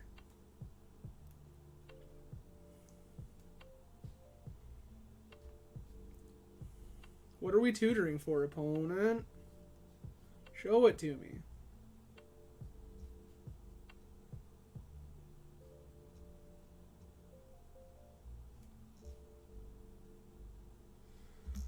My life gets so bad if this stays around.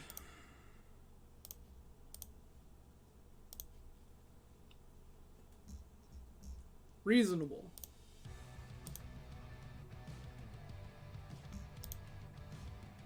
Sick.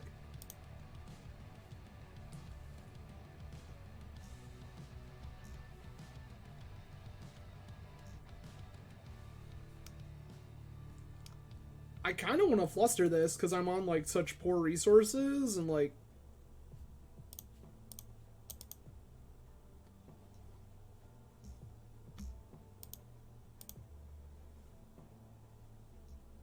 it just feels like it's kind of okay. Yeah, no. Cigar and a beer sounds great. Sounds like a good way to spend a weekend.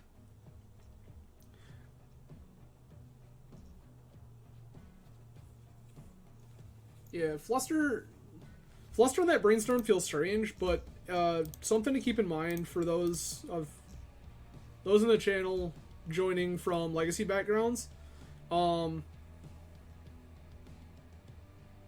This one. Brainstorm in this format is restricted. You only get one. I know that the card Mox Opal is on top of my library. I know that the card underneath that is Force of Will, which I don't necessarily want anytime in the near future.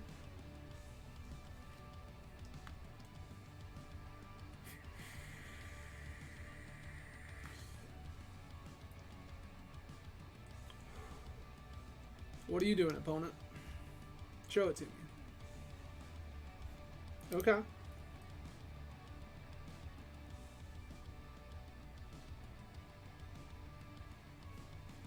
Trophy Saga? Is that a thing we're doing? Green? Black?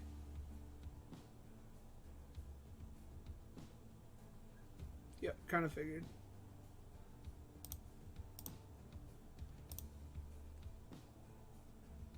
Nothing here is going to stop that from occurring. Sure. Okay. Yes, please.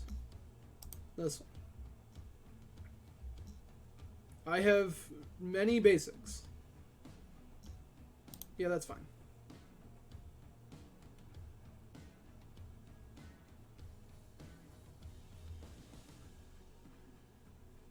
What is this one, opponent?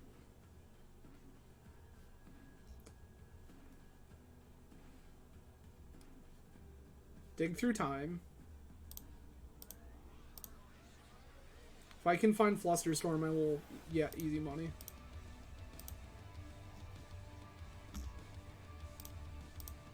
Draw.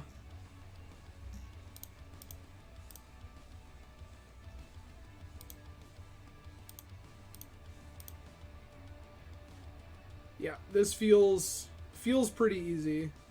Like, opponent just let me fluster their dig. They've got a whole lot of nothing going on. I also have a whole lot of nothing going on, but I have a Divining Top that's going to dig me to garbage.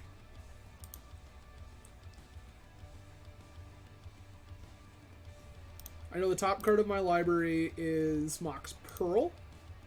I know that underneath that is a thought cast. I want all of this.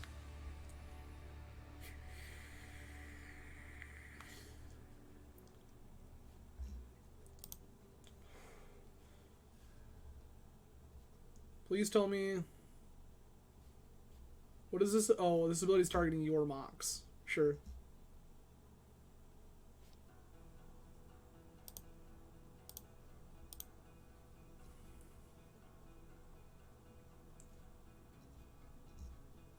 One, two, three, four. Yep, this is all fine, I guess.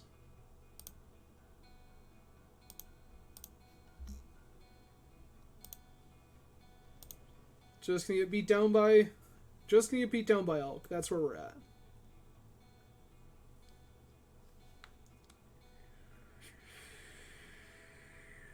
Yeah. It'll cost 3. Well... Maybe that's not so bad.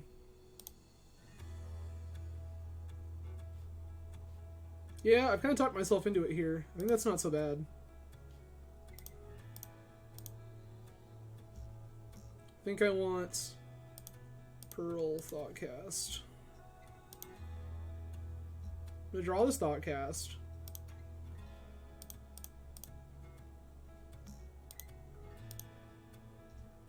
Go. Because now all I'm really looking for is blue card to pair with this force for whatever garbage thing they do next. Yep, make food.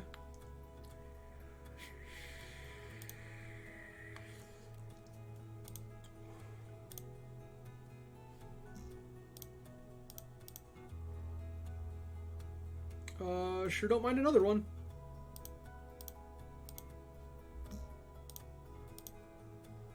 Because this one's even cheaper.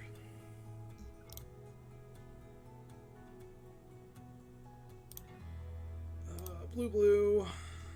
Saga. Okay.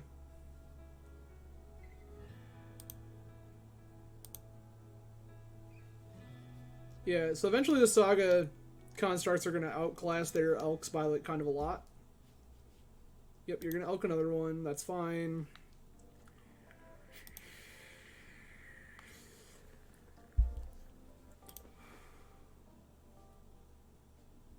Okay. So now we know opponents on Bug. Which means if we find Tinker, they basically, like, and we can protect it, they basically just can't beat it. That ain't it, fam.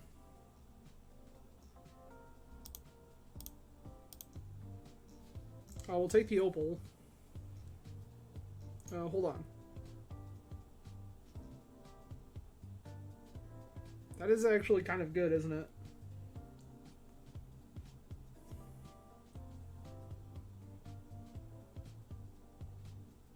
Okay.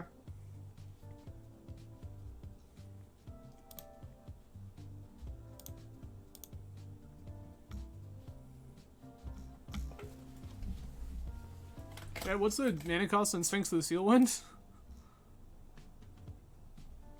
8. Okay. 1, 2, 3, 4, 5, 6. We're not there yet. Alright.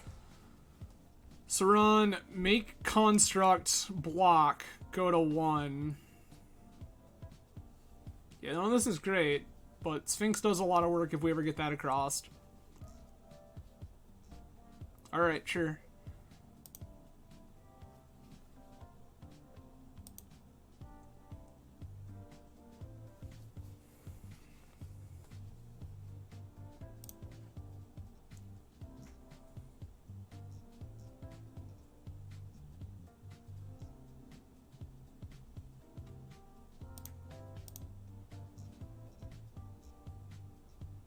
Alright, blue.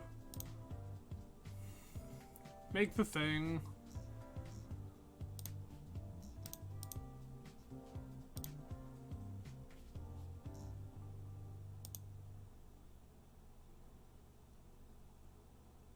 Sure.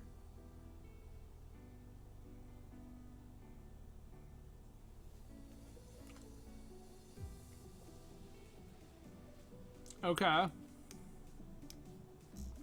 You're gonna make another food. I'm gonna spin top. I still don't want this Sphinx. Island. Seat.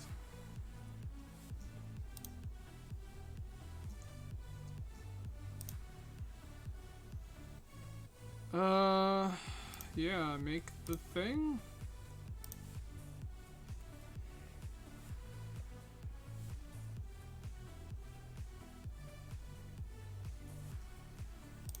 Then we can needle Oko.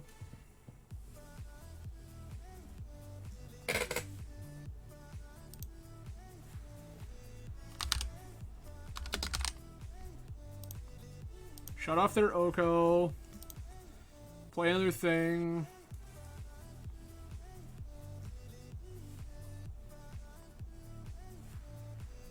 Trying to think on whether or not I want to try to clock them.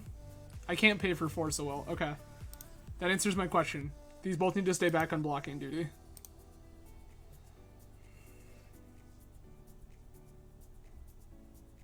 They have to be able to beat both of these things.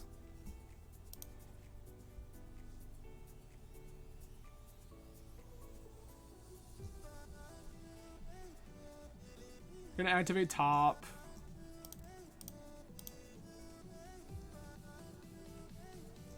Alright. I don't hit another Saga, that's for sure.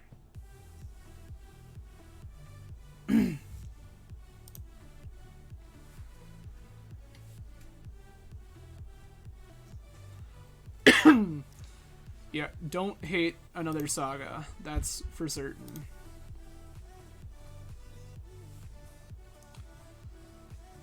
So, if I attack, they trophy my thing, I Force a Will. If they have Flusterstorm, I lose.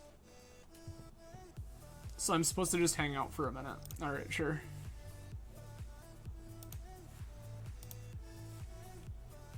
This is such an awkward position to be in.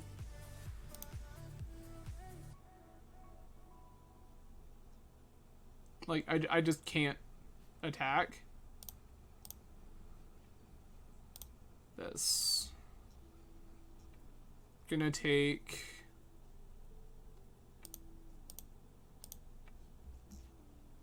Ruby. Take Bauble. Because Bauble is... So, we take Bauble because Bauble is a card if I need it to be. It can also give me information about their hand. But simultaneously, it makes the constructs bigger.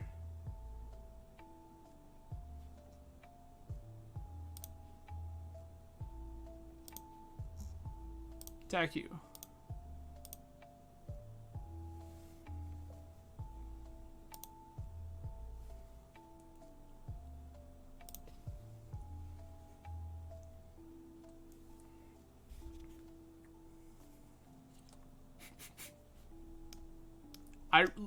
If I had another Needle main right now, I would, easy money snap name Verdant Catacombs. Opponent just has triple uncracked Verdant.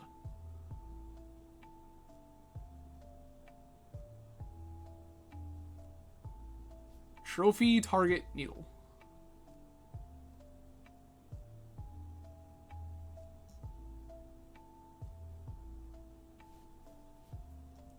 So, thinking.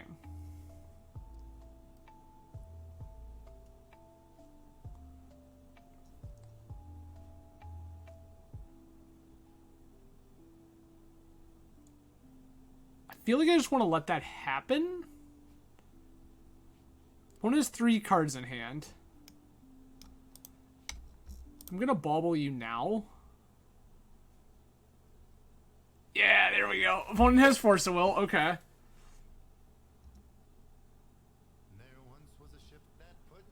Alright, sure. Yes. Land.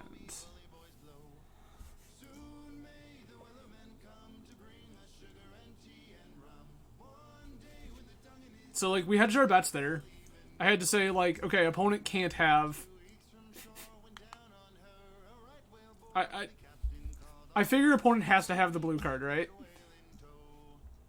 Yes. Oh, okay. Deal. Alright, so I want Karn.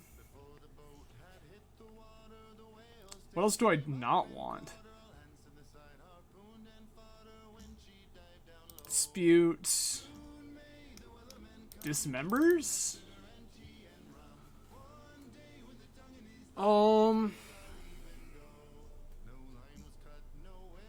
Maybe this is a liability? This just feels busted. Like, part of the reason you play this as your Tinker creature is because it just absolutely bullies butt. Like, they literally can't beat it once it's in play. I think I need the land count because they're a wasteland deck. What else? Maybe Emery's bad? Cut at least one Force of Will. I don't have a ton of ways to fight their garbage, but like I think most of the time I'm just trying to erase them. What else do I... Misstep is a pretty medium to medium minus value. I'm gonna cut Misstep. Alright, what else? Shave and Emery.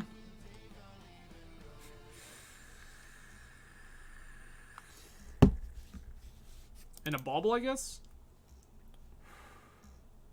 This is so weird. I think this is right. I have no idea. I really have no earthly idea how I'm supposed to sideboard for this.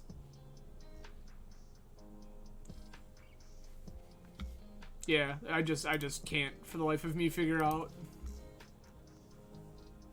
This feels like garbage. 2 of the Tinker targets in hand. That's also a mulligan. I guess I'm gonna send away Time Vaults.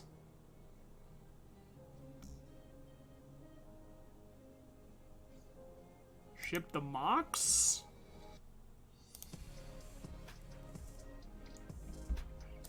Yup. So just like turn 1 oof and I get real sad.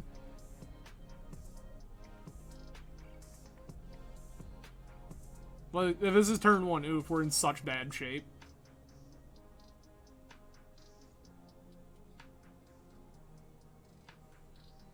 Yikes. Okay. I guess we find out. How do we beat this Collector Roof now that it's in play? Dismember is the magic card we want. Saga. Opal. This is never making mana, but like... I think we play it for Tolarian Academy reasons.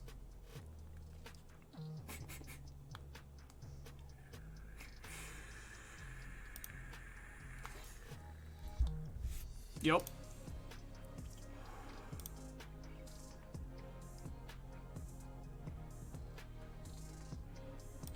Deathrite, yeah. That's also very bad. Yeah, yikes.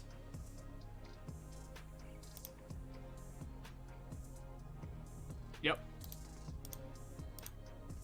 That's not worth keep going. Alright. Now that I'm thinking about it, do I want any of this graveyard hate?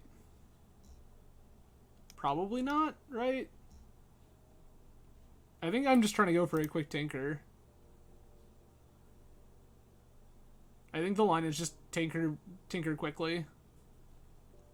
If the line is Tinker quickly, maybe I'm supposed to have this Force of Will in my deck. Dismember is just like a things went horribly wrong plan, but yeah, sure. How? Maul? Yeah, sure. Get rid of the Citadel. Done. Play landmarks, go.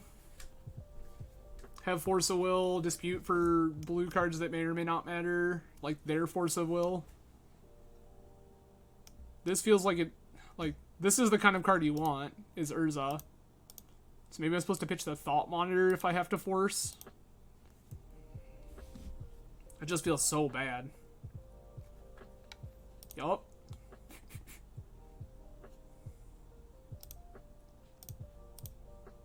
Yup.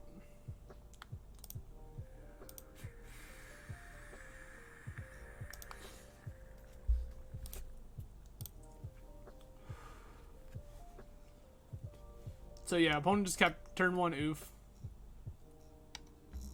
Yup. What do you got this time? Just another one? Please don't.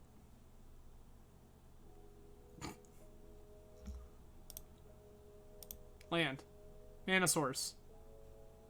That'll do, pig.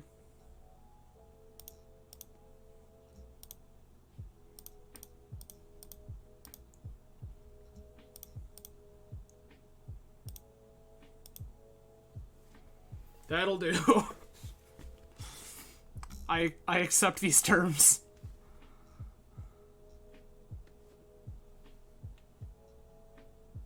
Narset, sure.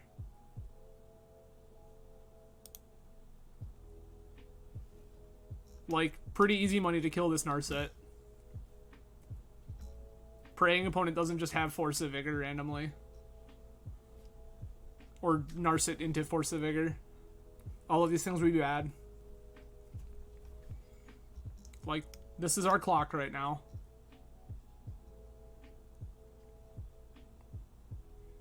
So, I think that, yeah, game plan is to kill this Narset, take it off the table so that any of our future draw spells are live. I'm going to end up tapping the Seed of the Synod pretty much as often as possible right now, because between Collector Roof and Wasteland, I don't know how often it's actually going to be around. So I'd rather have the island up. We're playing as Bug. There's, okay, dig, sure. Fetch. Is this Deathrite Shaman? Yeah. Gross agreed. I think this is not a great matchup. Deathrite, yes.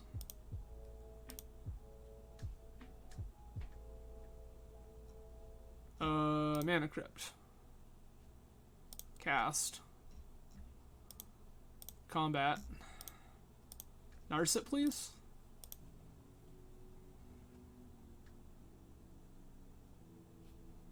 I wish for this Narset to die. Your Deathrite dying is also pretty okay. Make 5 mana. 1, 2, 3, 4, 5. Sick. Okay. Well, losing that Dismember sucks. Yeah, no, like, Bug is blue shops, right? Like, Bug is the blue deck that just preys on other blue decks.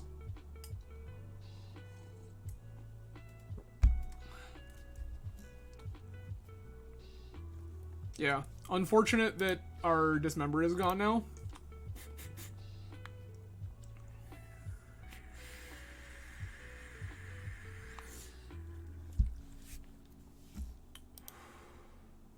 Yup.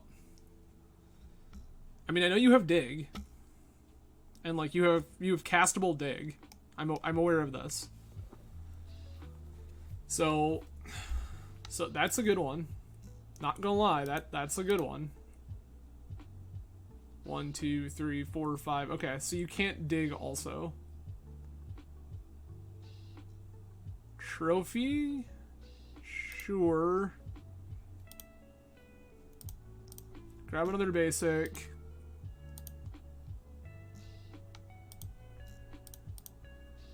A...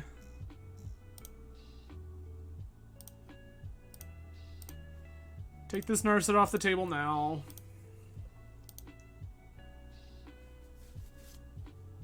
So, like, the good news here is we're not just stone dead to a Collector Roof. We do have, like, real lands in play. So that's great.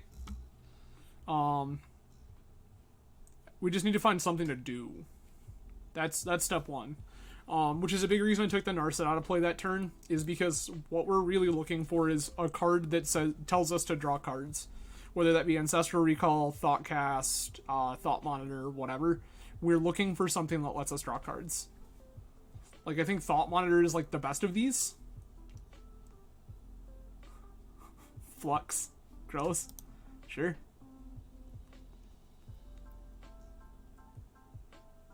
Deathrite. Sure. Okay. So this will be the bottom one. 1, 2. I think I want to keep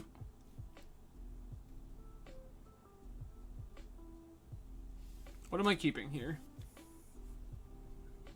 Mana Crypt, Mox Jet, Mox Opal? No.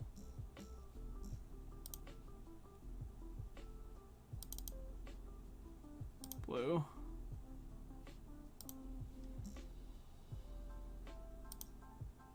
No. Because I want to keep this. That's actually a big part of this equation. Yup. So I get to keep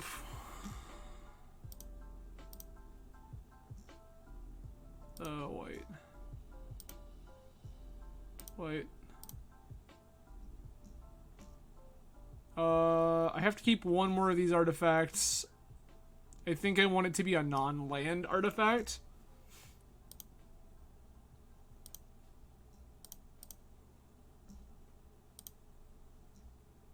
Yes. Okay. Sick. We even won the coin flip. Look at us go.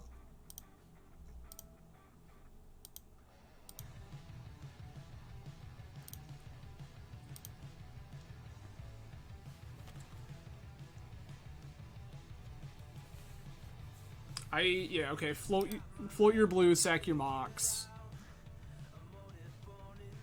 Use the blue to dig. Because Mox is the card we needed to fuel dig. That's pretty gross. And then, yup.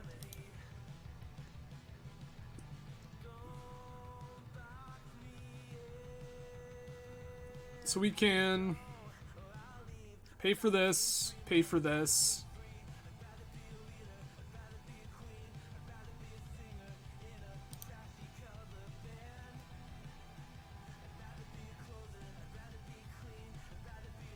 So if we leave one of these untapped, sacrifice the Seed of the Synod, and we can play Divining Top and still keep punching through. That sucks. That's the last thing we wanted them to have right now. Oh, so bad. So very bad. Okay. I don't know how we get out of this now.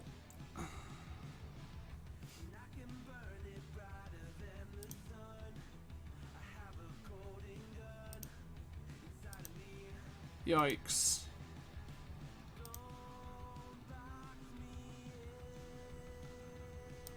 Yup. Nope.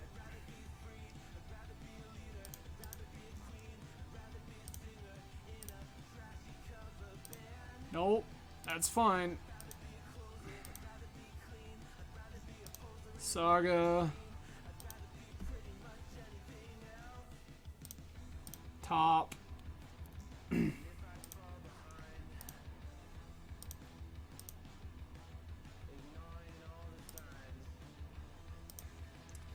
God, Energy Flux is such a beating. Like, this is old school tech.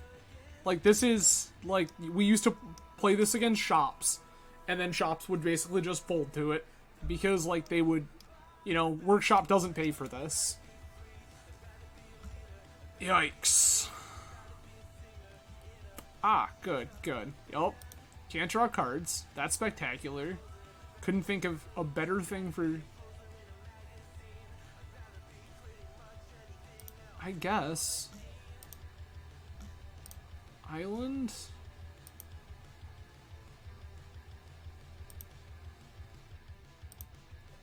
Yup.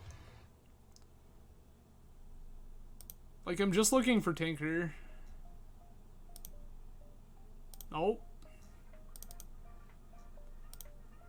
Yup. Ah, good. Mox Ruby, welcome to the party.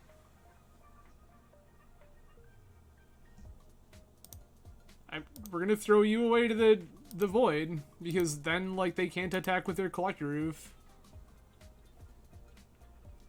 I mean, they just have this Leovold, which is very real, and they're Sylvan Librarying away, drawing all of the cards on the planet. Like, this is where I want my Narset.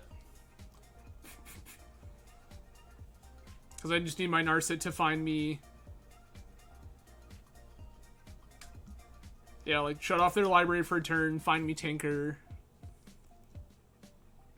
Like, that's kind of where we're at.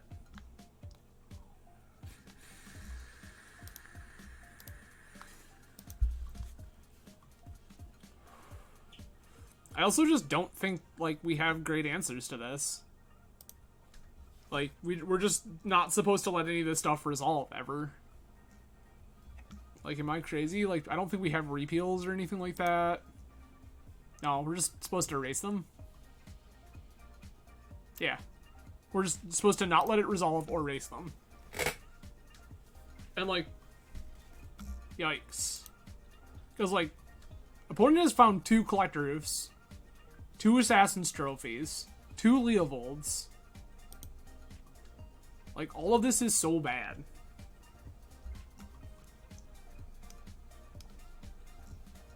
So that's the, like, I don't know that, like, yeah, the Dismember, like, yeah, like, the Dismember is fine. It gets rid of the Collector Roof, but, like, Energy Flux still exists. Like, and Energy Flux is such a beating right now. You got it. Nope.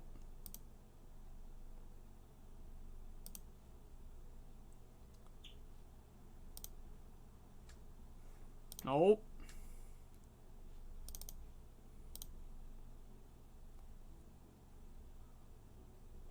Yup. Okay. Okay. I guess we talked about playing to that out. And then just, like, didn't let it be a thing. So, there's my punish.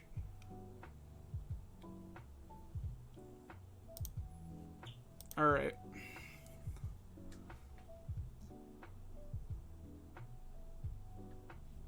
Yep. You're just gonna start eating away stuff with Deathroot Shaman, and that's gonna be the clock there. Gross. Gross, gross, gross. Like, the only card that matters right now is Tinker. Like, I just need this Narset to find me Tinker, and I may as well save myself the damage.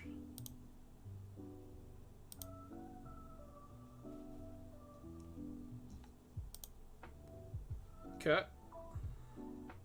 That's terrible. That's so very bad. This is where opponent just shows me the Force of Will, and I'm like very, very, very dead. Activate.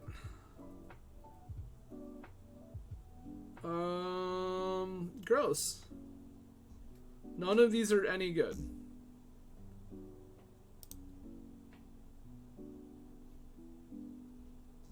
I mean, kinda. Like, Deathroot's very good, especially in this format. Like, Deathroot is exceptional in this format right now. Sure. 8, 3, 4, 5, 6, 7.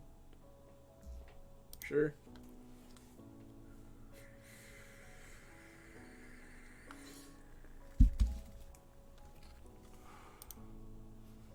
So, like, I think I get a little bit of time. I think opponent's supposed to attack the Narset.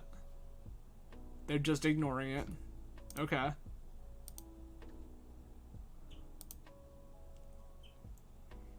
So this is where draw artifact. Yikes. Yup.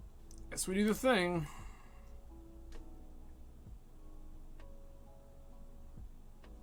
Here's a Deathrite Shaman. I'm at 3. They go activate, untap, activate. Yup. Yikes. Big oof. Literally. We died to some collector oofs. So, that puts us 2-2. Analog Planeswalker. Kinda, yeah.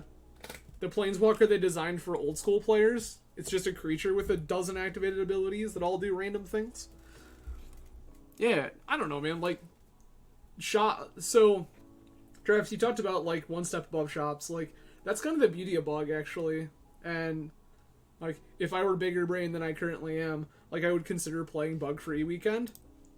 Because Bug feels so good against so many things. This ain't it.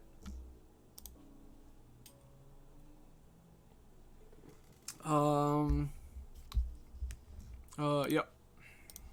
Sounds great. I'm gonna go Opal,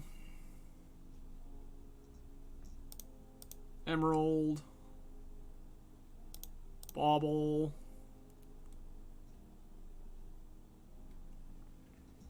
big oof indeed, Log. Big oof indeed. Also, thank you for joining.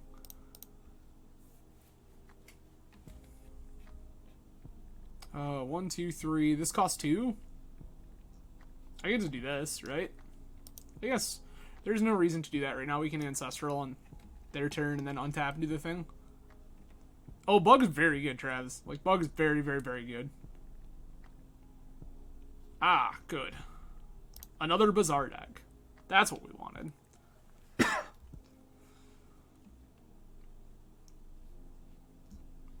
Yeah.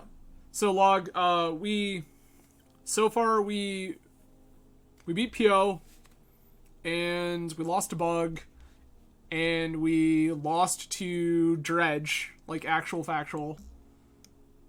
Yikes.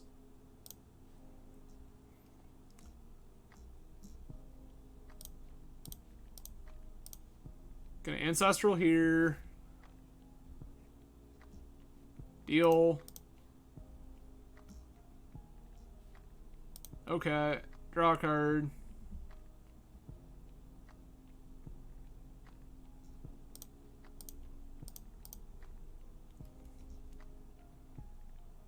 You got another one? Does not appear so.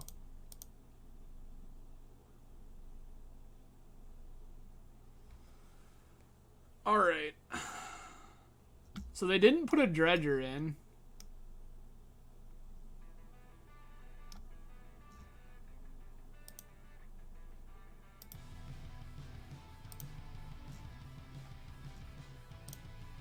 I want to use this Bauble.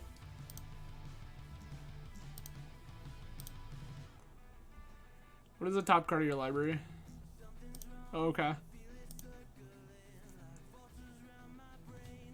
Yeah, it seems like opponent is on a slower start. There was no like real dredge engine. Like, they're gonna get value with the no, not that. With the new guy, master of whatever. But like, all they're getting is value. I can probably beat value. This card is gas. I have a sneaking suspicion that if this card resolves, I'm just winning the game.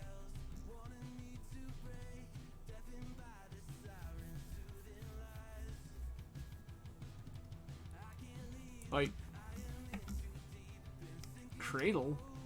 Hollow one? Sure.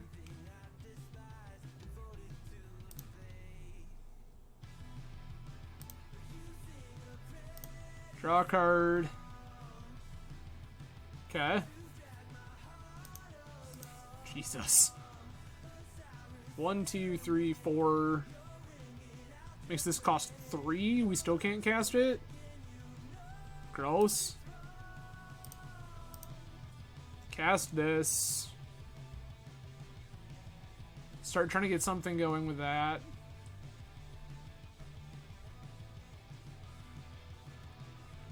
Force pitch Mister. Okay. What is this shenanigans? What did I pair into? I thought opponent was Dredge. Opponent is clearly not Dredge. I seem to remember like hearing people talk about. Oh, this is. Is this survival? Log, is this the new survival list and I'm just crazy?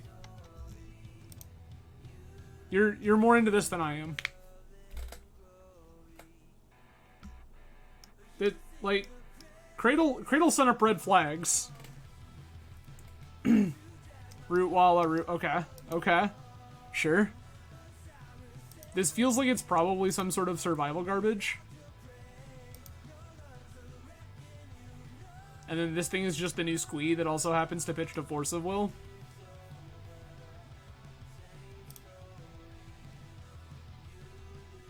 I'm gonna take 4.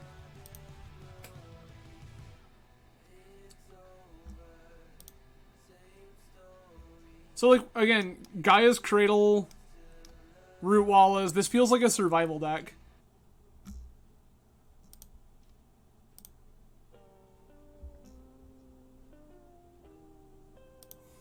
That's good. Good to know about Mindbreak Trap.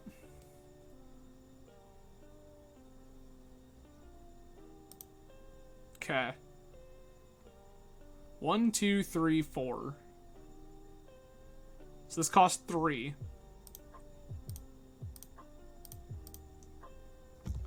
This one.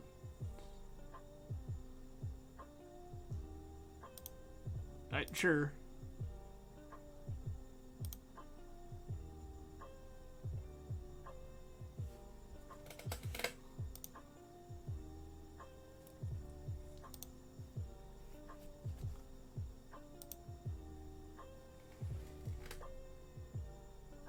Oh, this is just regular Hollowvine now. Interesting. Huh. Okay.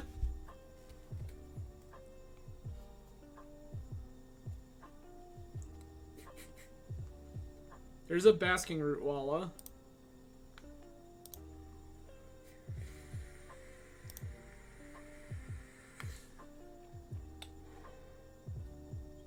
Sure. I mean, I suppose that's a fair enough. That's a fair enough answer, Log. I can give you that one.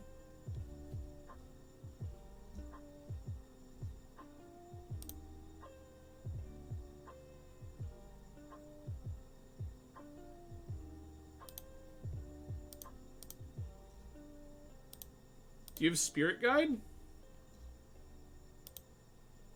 No? Okay.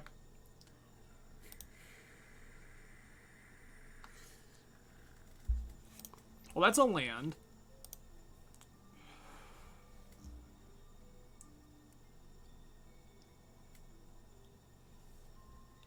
Okay.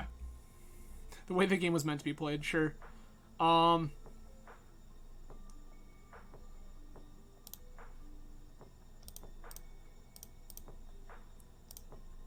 This one. Does this resolve? Okay.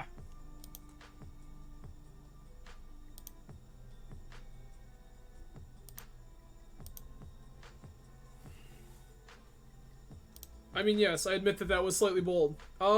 Sonny, we're 2-2 right now. And we're facing down a Bazaar deck with our draw all the cards, very poor graveyard hate deck.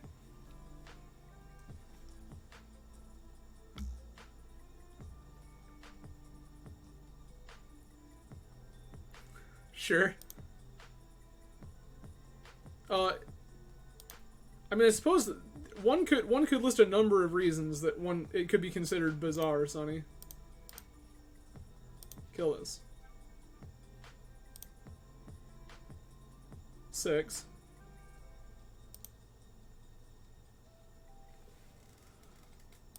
Okay.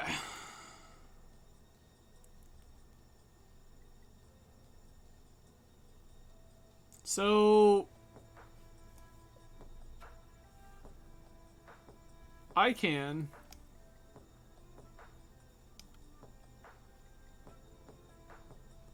One, two, three. This cost 1 billion mana still. This is still 2 mana. I don't think we can do enough. I'd have to find exactly a blue source. Then again, we haven't drawn a blue producing land yet, or any of the good Moxes. I feel like I'm supposed to cast Thoughtcast.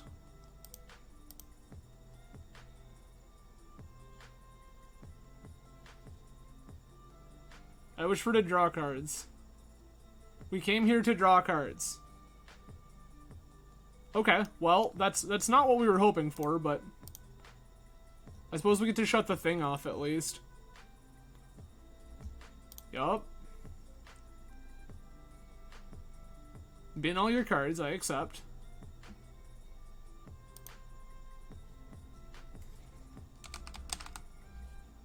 Name Bazaar of Baghdad. Okay. So the other line there would have been to Time Walk, and then use this to fetch up Lotus.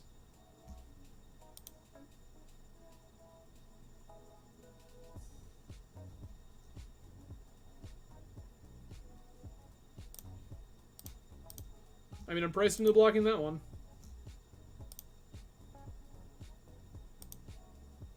I have not died.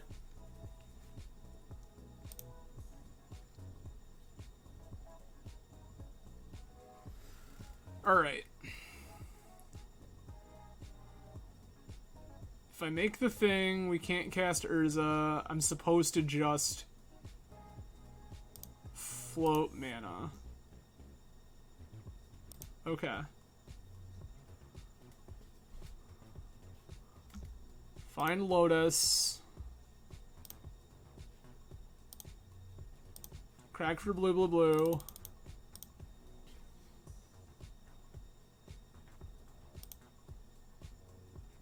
This one.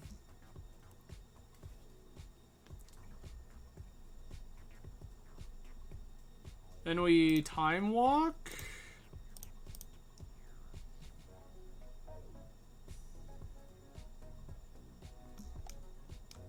One, two, three, four. This is one.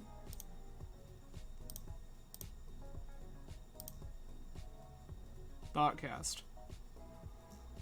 This one. 1, 2, 3, 4, 5. This costs 2.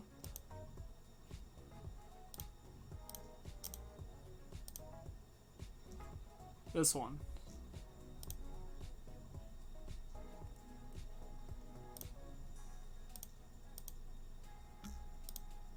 Divining Top.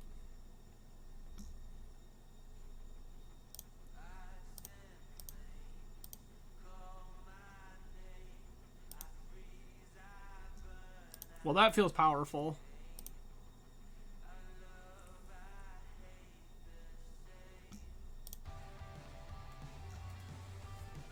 Now, the question is, how are we winning this game? Tinker? Survey says Tinker.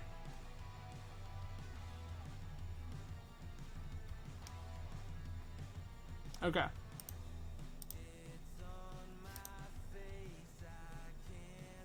One, two, three, 5.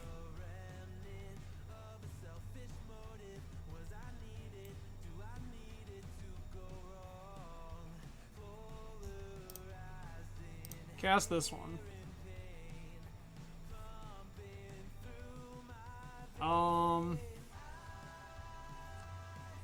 1, 2, yeah. We just die, so we just have to pass.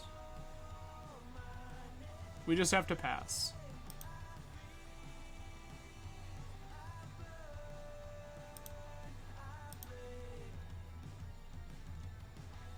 Okay.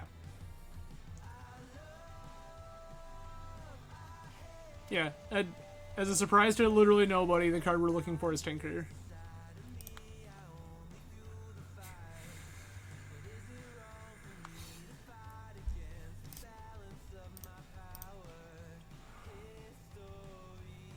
It's not any of those cards.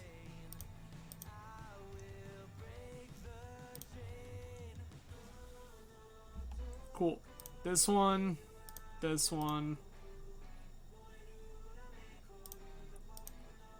5. 1. 2. 3. 4, 5. Yep. Of course, we played our land. Good, good. Should have waited. No, Log, my thought process there was Tinker for Sphinx. Or Tinker for Vault. Yeah, Tinker for Vault instead of Vault Key. But that also doesn't really do much. That doesn't do anything. Yeah, yeah, no, Log, this list is playing a Sphinx. 1, 2, 3, 4. I can't do anything more because I want to hold up my mana to beat their garbage. So, we're just going to once again pass. We're gonna let this Urza Saga go away, which feels real bad.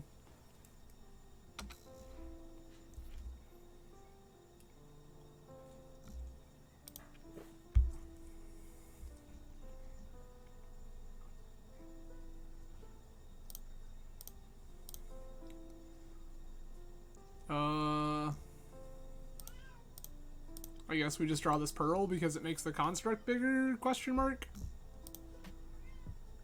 Yeah, Vault Key always wins. I agree with you, Log. Vault Key, I played the land again, which we definitely shouldn't have done.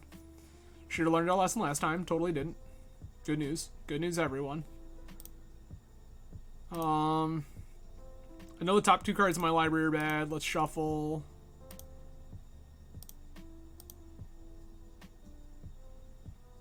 Green, blue, blue. Tap Needle. Ah, yes. That one we're okay exiling. That one doesn't really do anything. But now I can spin top.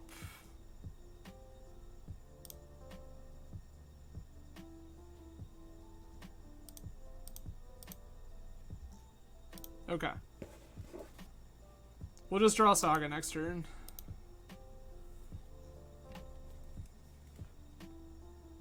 Yeah, we have Sphinx main deck, Log, and yeah, Vault Key assuredly does the thing here.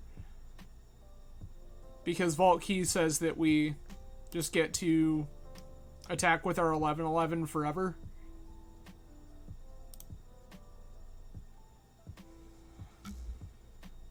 Alright. I actively want to play the land this turn. Because Saga is actually actively good. Whereas the last few turns when I've played these random basics, it has not been actively good for me. Also, the reason I'm not cracking this bauble is because I want the mana for Urza.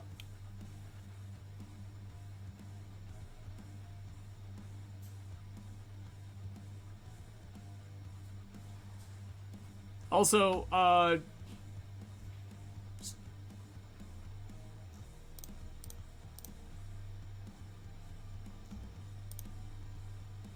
have this Flusterstorm.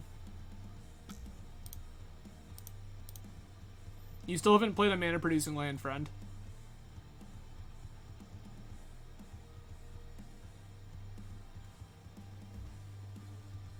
So that's good. Cool. Great. You got another one? Saga. Okay.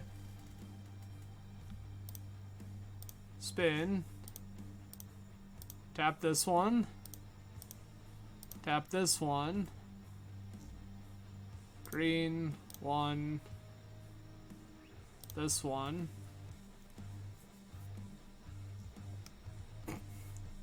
That seems right.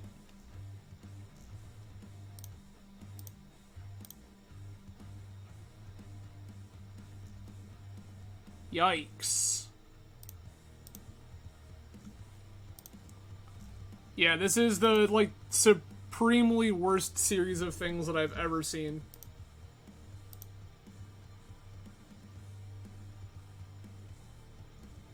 Like, that was double Opal Mental Misstep as the top 3 cards of our library as well. Which, like, big yikes, friends. Big yikes.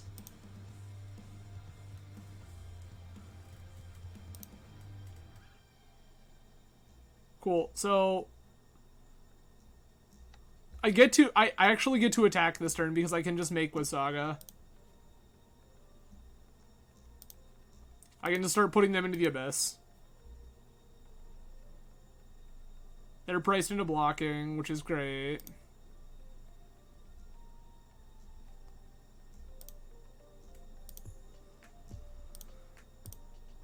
This one. Bauble.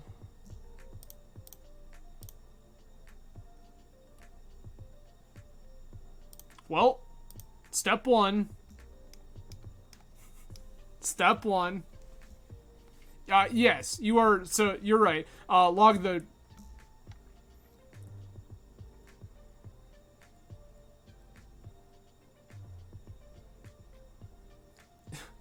Sure. You got it.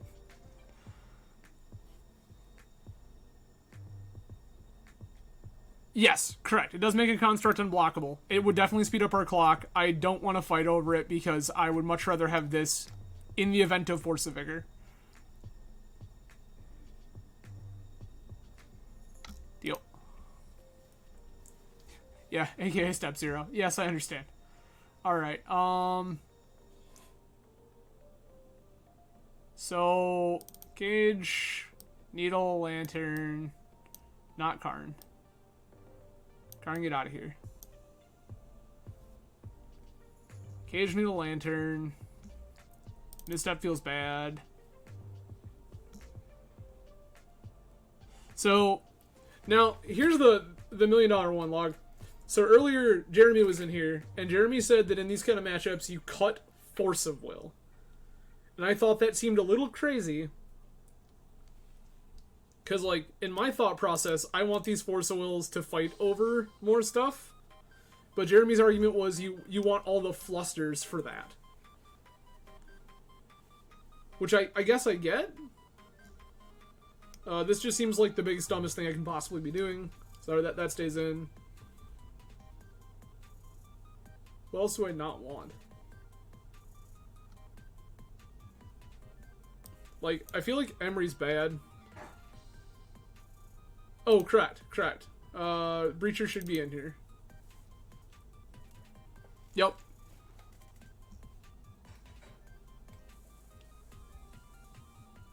So, like... cut forces, I guess. And then we need 2 more cuts. Oh, is Hollowvine in Wasteland these days? Asking for a friend. Dex.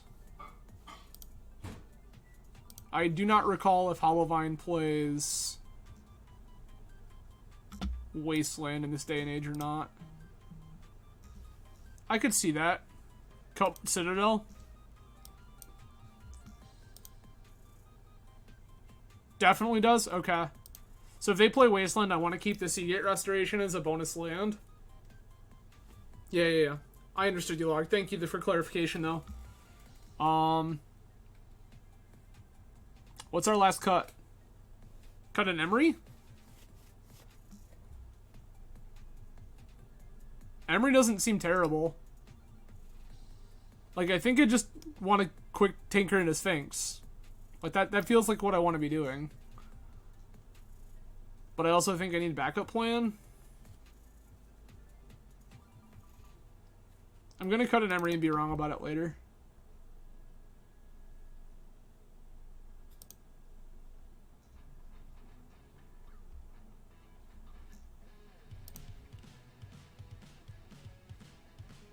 Yep.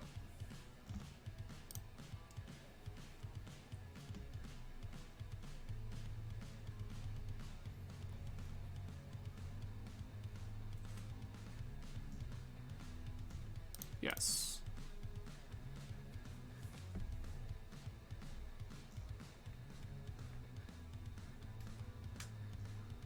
Yikes. Just, you know, casual attack for 4 on turn 1.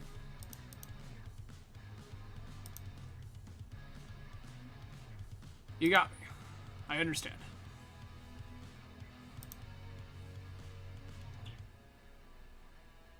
Okay.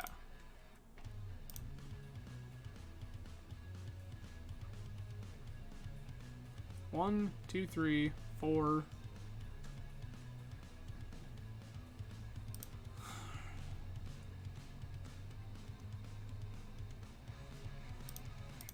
This one. This one? I think so. So my thought here now, actually, is I think that Academy just does everything.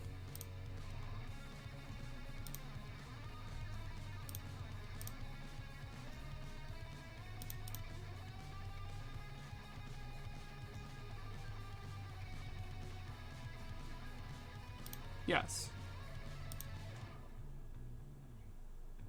Got another one? They did indeed have another one. That is unfortunate.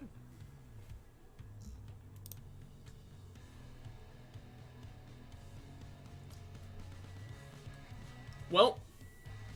Yeah, no, Log, this has been the story of the night. This has been the story of the night. Like, all of these random ones we lose, it's like, well, this hand is absurd.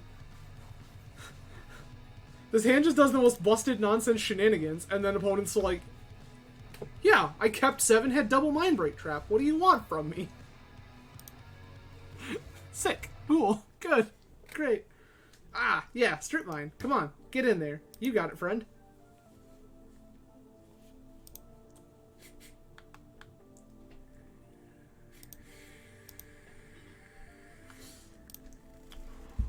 Now hear me out, Log. I'm calling it.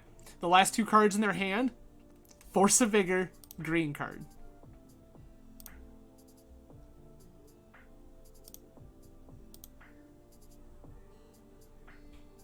Okay. Sick. 4, 5, 6, 7. This is probably too late.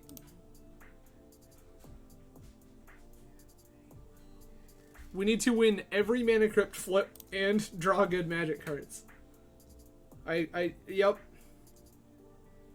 We're in trouble, everybody.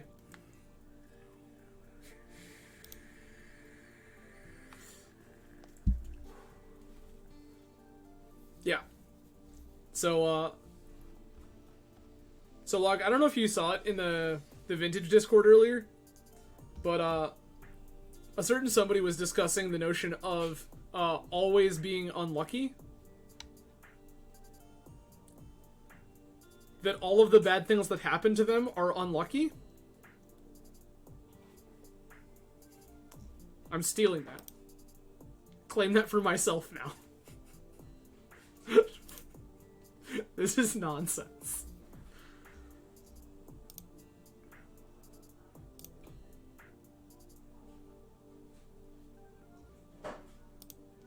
So, for the record, everybody, opponent had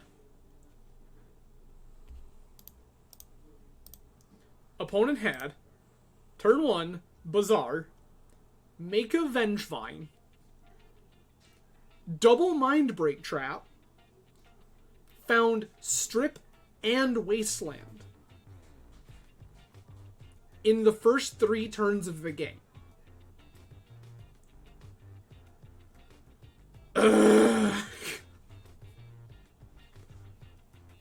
I'm running this back. I just want to tinker.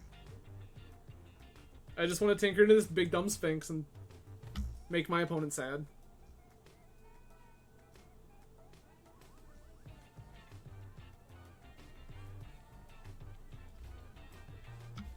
But I hope everyone is enjoying themselves tonight, in spite of everything that has just occurred. I'm glad that you all could join me. Again, I will be streaming tomorrow night as well. Deck yet to be determined, format obviously Vintage. I will be streaming Vintage, probably all of my streams up until Vintage Eternal weekend. So I will be for sure streaming tomorrow night.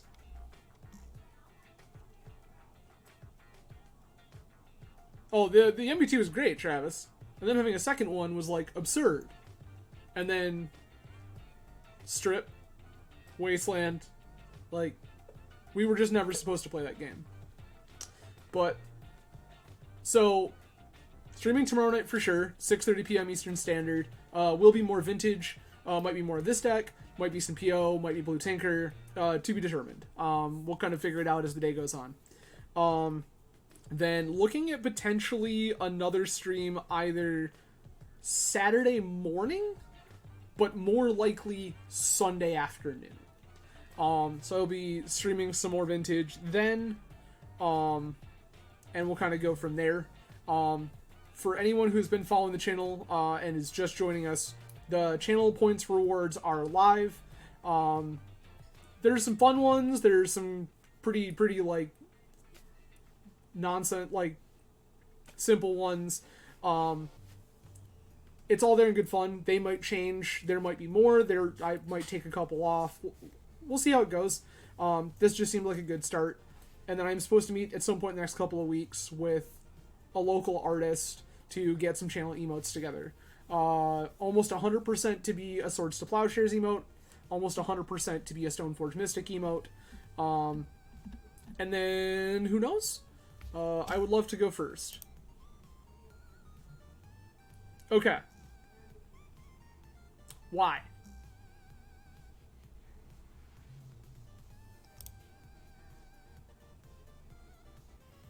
Yes.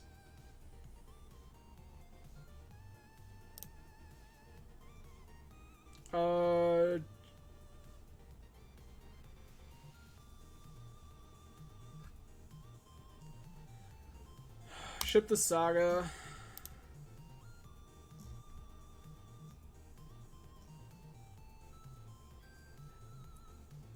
Yeah, maybe MBT emote.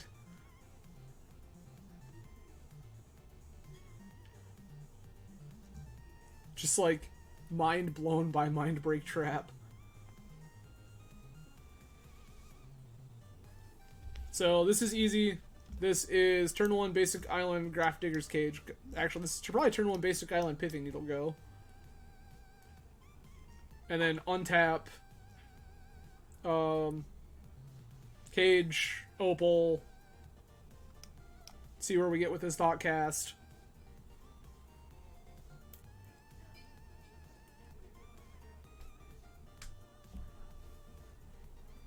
Opponent has mulligan to 5. That seems like good news for us.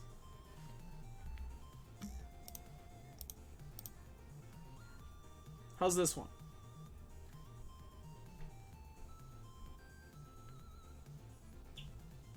Is that one good? One-time dealer?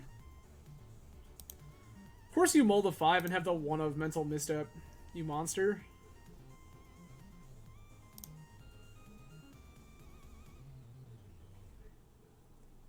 Again, opponent mulligan 5. Yes. I swear, if you make a Vengevine on turn 1... Of course you do. Why wouldn't she make a Vengevine on turn 1, right? Never mind that you mulliganed to 5 and had the Mental Misstep for the Cage. Yikes.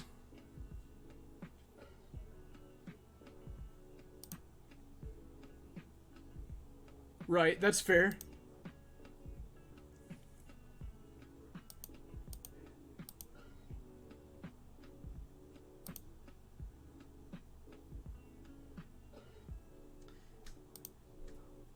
Yeah, Greg, no Jace the Mind Sculptor here. Okay. So, play Cage.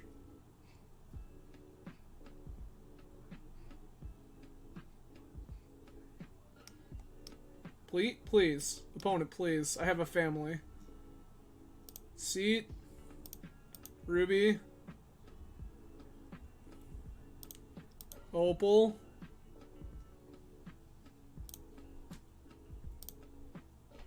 Dot cast.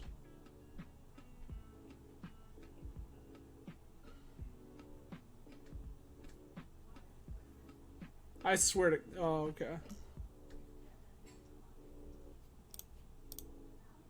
Ring.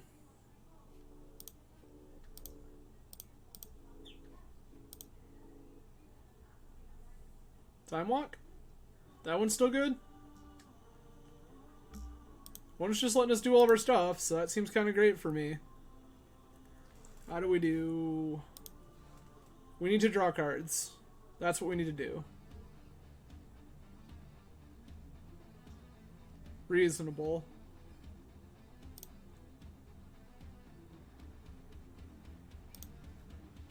Yeah, I don't hate this. I'm gonna wait for him to activate the Bazaar.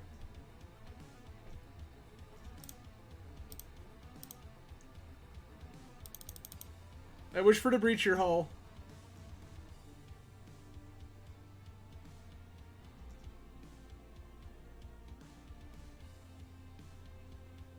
You will draw nothing.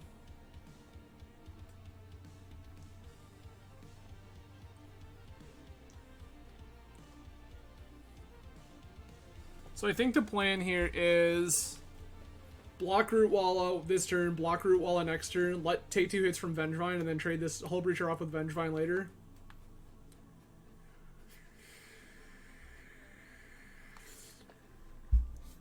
Or find a Tinker. Would accept find a Tinker.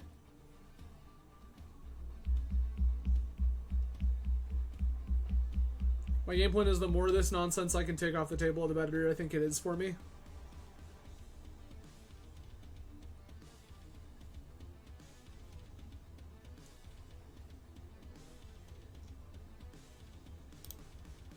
Okay.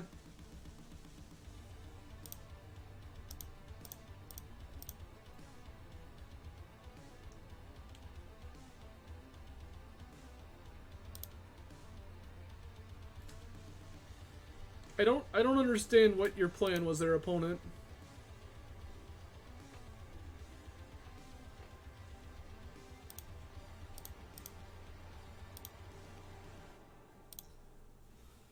Opponent had Snapback. Snapback to my Hull Breacher when I had the mana available to just replay it. I'm now no longer interested in trading my Hull Breacher for their Vengevine. I'll just take another 4 off it.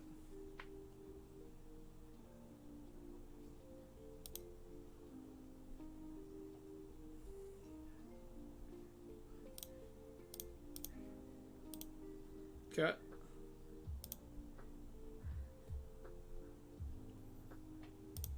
Yeah, Tinker confirmed gas.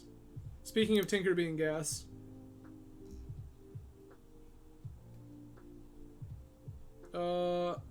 What am I tinkering away? Tinker away seat?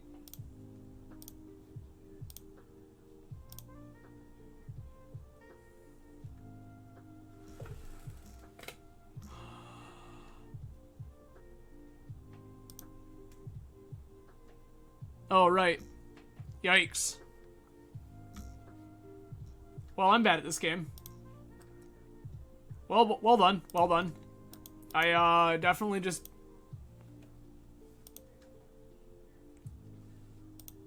Yup.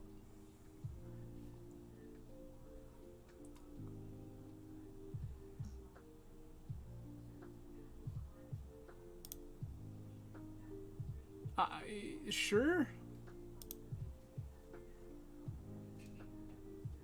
Yeah.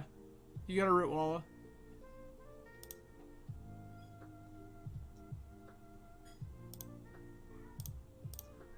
Opponent. Opponent, please.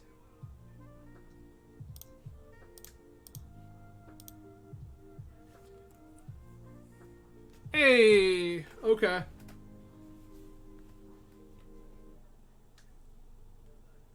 Okay, yeah, so Log, my thought there was, originally I was like, okay, so I just go get Vault.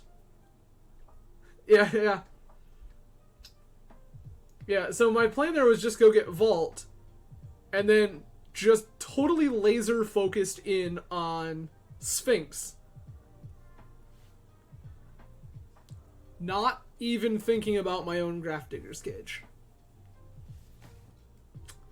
Yep. That's great. But we got a 3-2 all the same. Turns out that opponent forgot how Urza's Saga works. We made a big dumb, and that was good enough. So, yeah. Overall, yes, let's pull up. This was the deck list that we played tonight. This is Slasher's challenge list from the last challenge. This feels great. Like, this... A lot of lists aren't doing this. I think this is very good. I think Sphinx of the Steel one is messed up in Vintage right now by a lot. A lot of people are like, oh, well, you can just side... No. I want this in my main. Like, I want this in my main 60, like, 100% of the time. I think that card is absolutely absurd in the format right now. And, like, I believe that when Jeremy and I played PO, like, we just ended up casting it. Like, we just ended up in a position where, like, it sat in our hand, and we looked at our mana and we're like, hold on a minute. And we just ended up casting our Sphinx. And, like, our opponent just stared at it and they were like, yep, can't beat it. Pack it in. It was absurd. This card is very, very, very good. I very much am happy with Sphinx of the Steel in main. Anything I don't like? Like, it feels weird that this Hull Breacher is side. Like, I wouldn't hate having this main. But I guess that the main tries not to hedge too much one way or another. I wouldn't hate, like, another Cage instead of one of these Soul Guide Lanterns. Cage feels very, very good. Also, I don't know, like, Trip Needle feels weird. Because there's a Needle main here. And 2 needles on the side. And that just feels really odd. But maybe I'm crazy? Could conceivably be crazy. Urza felt like an all-star. Like, this card just kind of bailed me out of a bunch of garbage that I places that if I don't know that I should have one, that I just did. Because I get to stall the board with, like, an Urza and a Construct and, like, a Thought Monitor or something. And then just every turn go, spin, spin, spin, spin. And just, like, keep generating more value. So, like, that felt absolutely obnoxious. And maybe that's a reason to play Blue Tinker. Like, to mess around with more Urza stuff. Or the Urza Opposition Agent PO deck. Like, I guess my conclusion here is that Urza feels way more messed up in Vintage than it has previously. The card just kind of feels absurd right now. Specifically as it pertains to this 8-cast list, like, drawing all these cards and then just, like, conjuring up another big dumb construct, right, that can't be disrupted by Wasteland. Big fan. Big fan. I actually wouldn't hate a Caracas, strangely enough. I think that between the amount of Ragavan floating around, like, casually lurking behind the scenes, and then just, like, the value off, like, bounce and recast my own Urza, I actually wouldn't hate a Caracas somewhere in the deck. I couldn't tell you where it's supposed to go.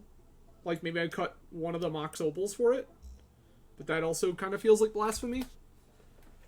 Or cut a Bauble. But yeah, I really wouldn't hate a Caracas. The Caracas Urza interaction feels kind of messed up. And then Caracas for opposing Emerys and opposing Ragavans feels pretty okay. But yeah, anyway, I think that'll about do it for me tonight. Again, I will be back at 6:30 p.m. Eastern Standard Time tomorrow. Definitely playing more Vintage, maybe more of this. I really don't hate this. Yeah, it'll be like this, or PO, or possibly Blue Tinker. So, stay tuned and find out. If you haven't already, My Twitter is underneath my face here. Go ahead and follow me on Twitter. I post all of the information about when I'm going live and what I'm playing with, if I figure it out in advance, on my Twitter. I also do a little community engagement there. Like, again, when I started today, I was like 3-way split, this, blue tanker, PO. I posted on my Twitter and let people kind of poke around and vote about it. And Twitter demanded this. So this was rad. We'll probably play it again at some point. We'll find out for sure when. But yeah, follow me on Twitter. If you haven't already followed the stream, I would appreciate it. I usually go live about 3 times a week. This week it will be tonight, tomorrow night, and probably Sunday afternoon by the looks of it. So that will be the gamble there. Sunday afternoon, probably like 1 p.m. Eastern Standard, somewhere in that range. Kind of get up late, eat breakfast, get my life in order, and then go live kind of thing. So that will also be more vintage. But yeah, 3 times a week, usually more legacy content. Right now we are on mono vintage until my brain falls out or until after Eternal Weekend. Whichever comes first. We'll see which that is. And finally, would greatly appreciate anyone who is interested. Please subscribe to the channel. Specifically, if you have Amazon Prime, then you have Twitch Prime, which means that you get 1 free sub to 1 channel on Twitch every month. If you are not currently using your Bezos bucks elsewhere, please feel free to send them my way. I greatly appreciate it. Like I said, I'm working on some channeling most of the local artists, and I would love to be able to pay this person. And it is so much easier to do that if I have the help of the channel support. Right now we're at about 6 subscribers, which means that after Twitch is cut, I think I'm ending up with somewhere in the range of like $12 a month. Part of the background, for those who don't know, Twitch doesn't even cut me a deposit until I reach $100 in pending payments, which means that at the current rate, it would take me roughly 10 months to see a single dollar from the stream. Not that I think any of you should be paying me.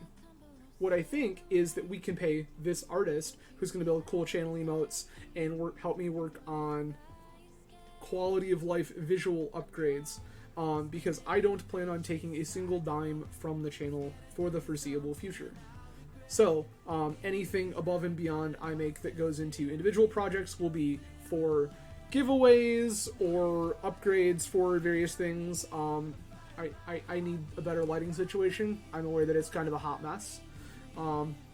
That would be a thing that we talk about. But yeah, all sorts of other stuff like that. I do want to do some giveaways and stuff on the stream. I have a couple of thoughts in my mind that we will work on once we get a little further along. Probably sometime Christmas or thereafter.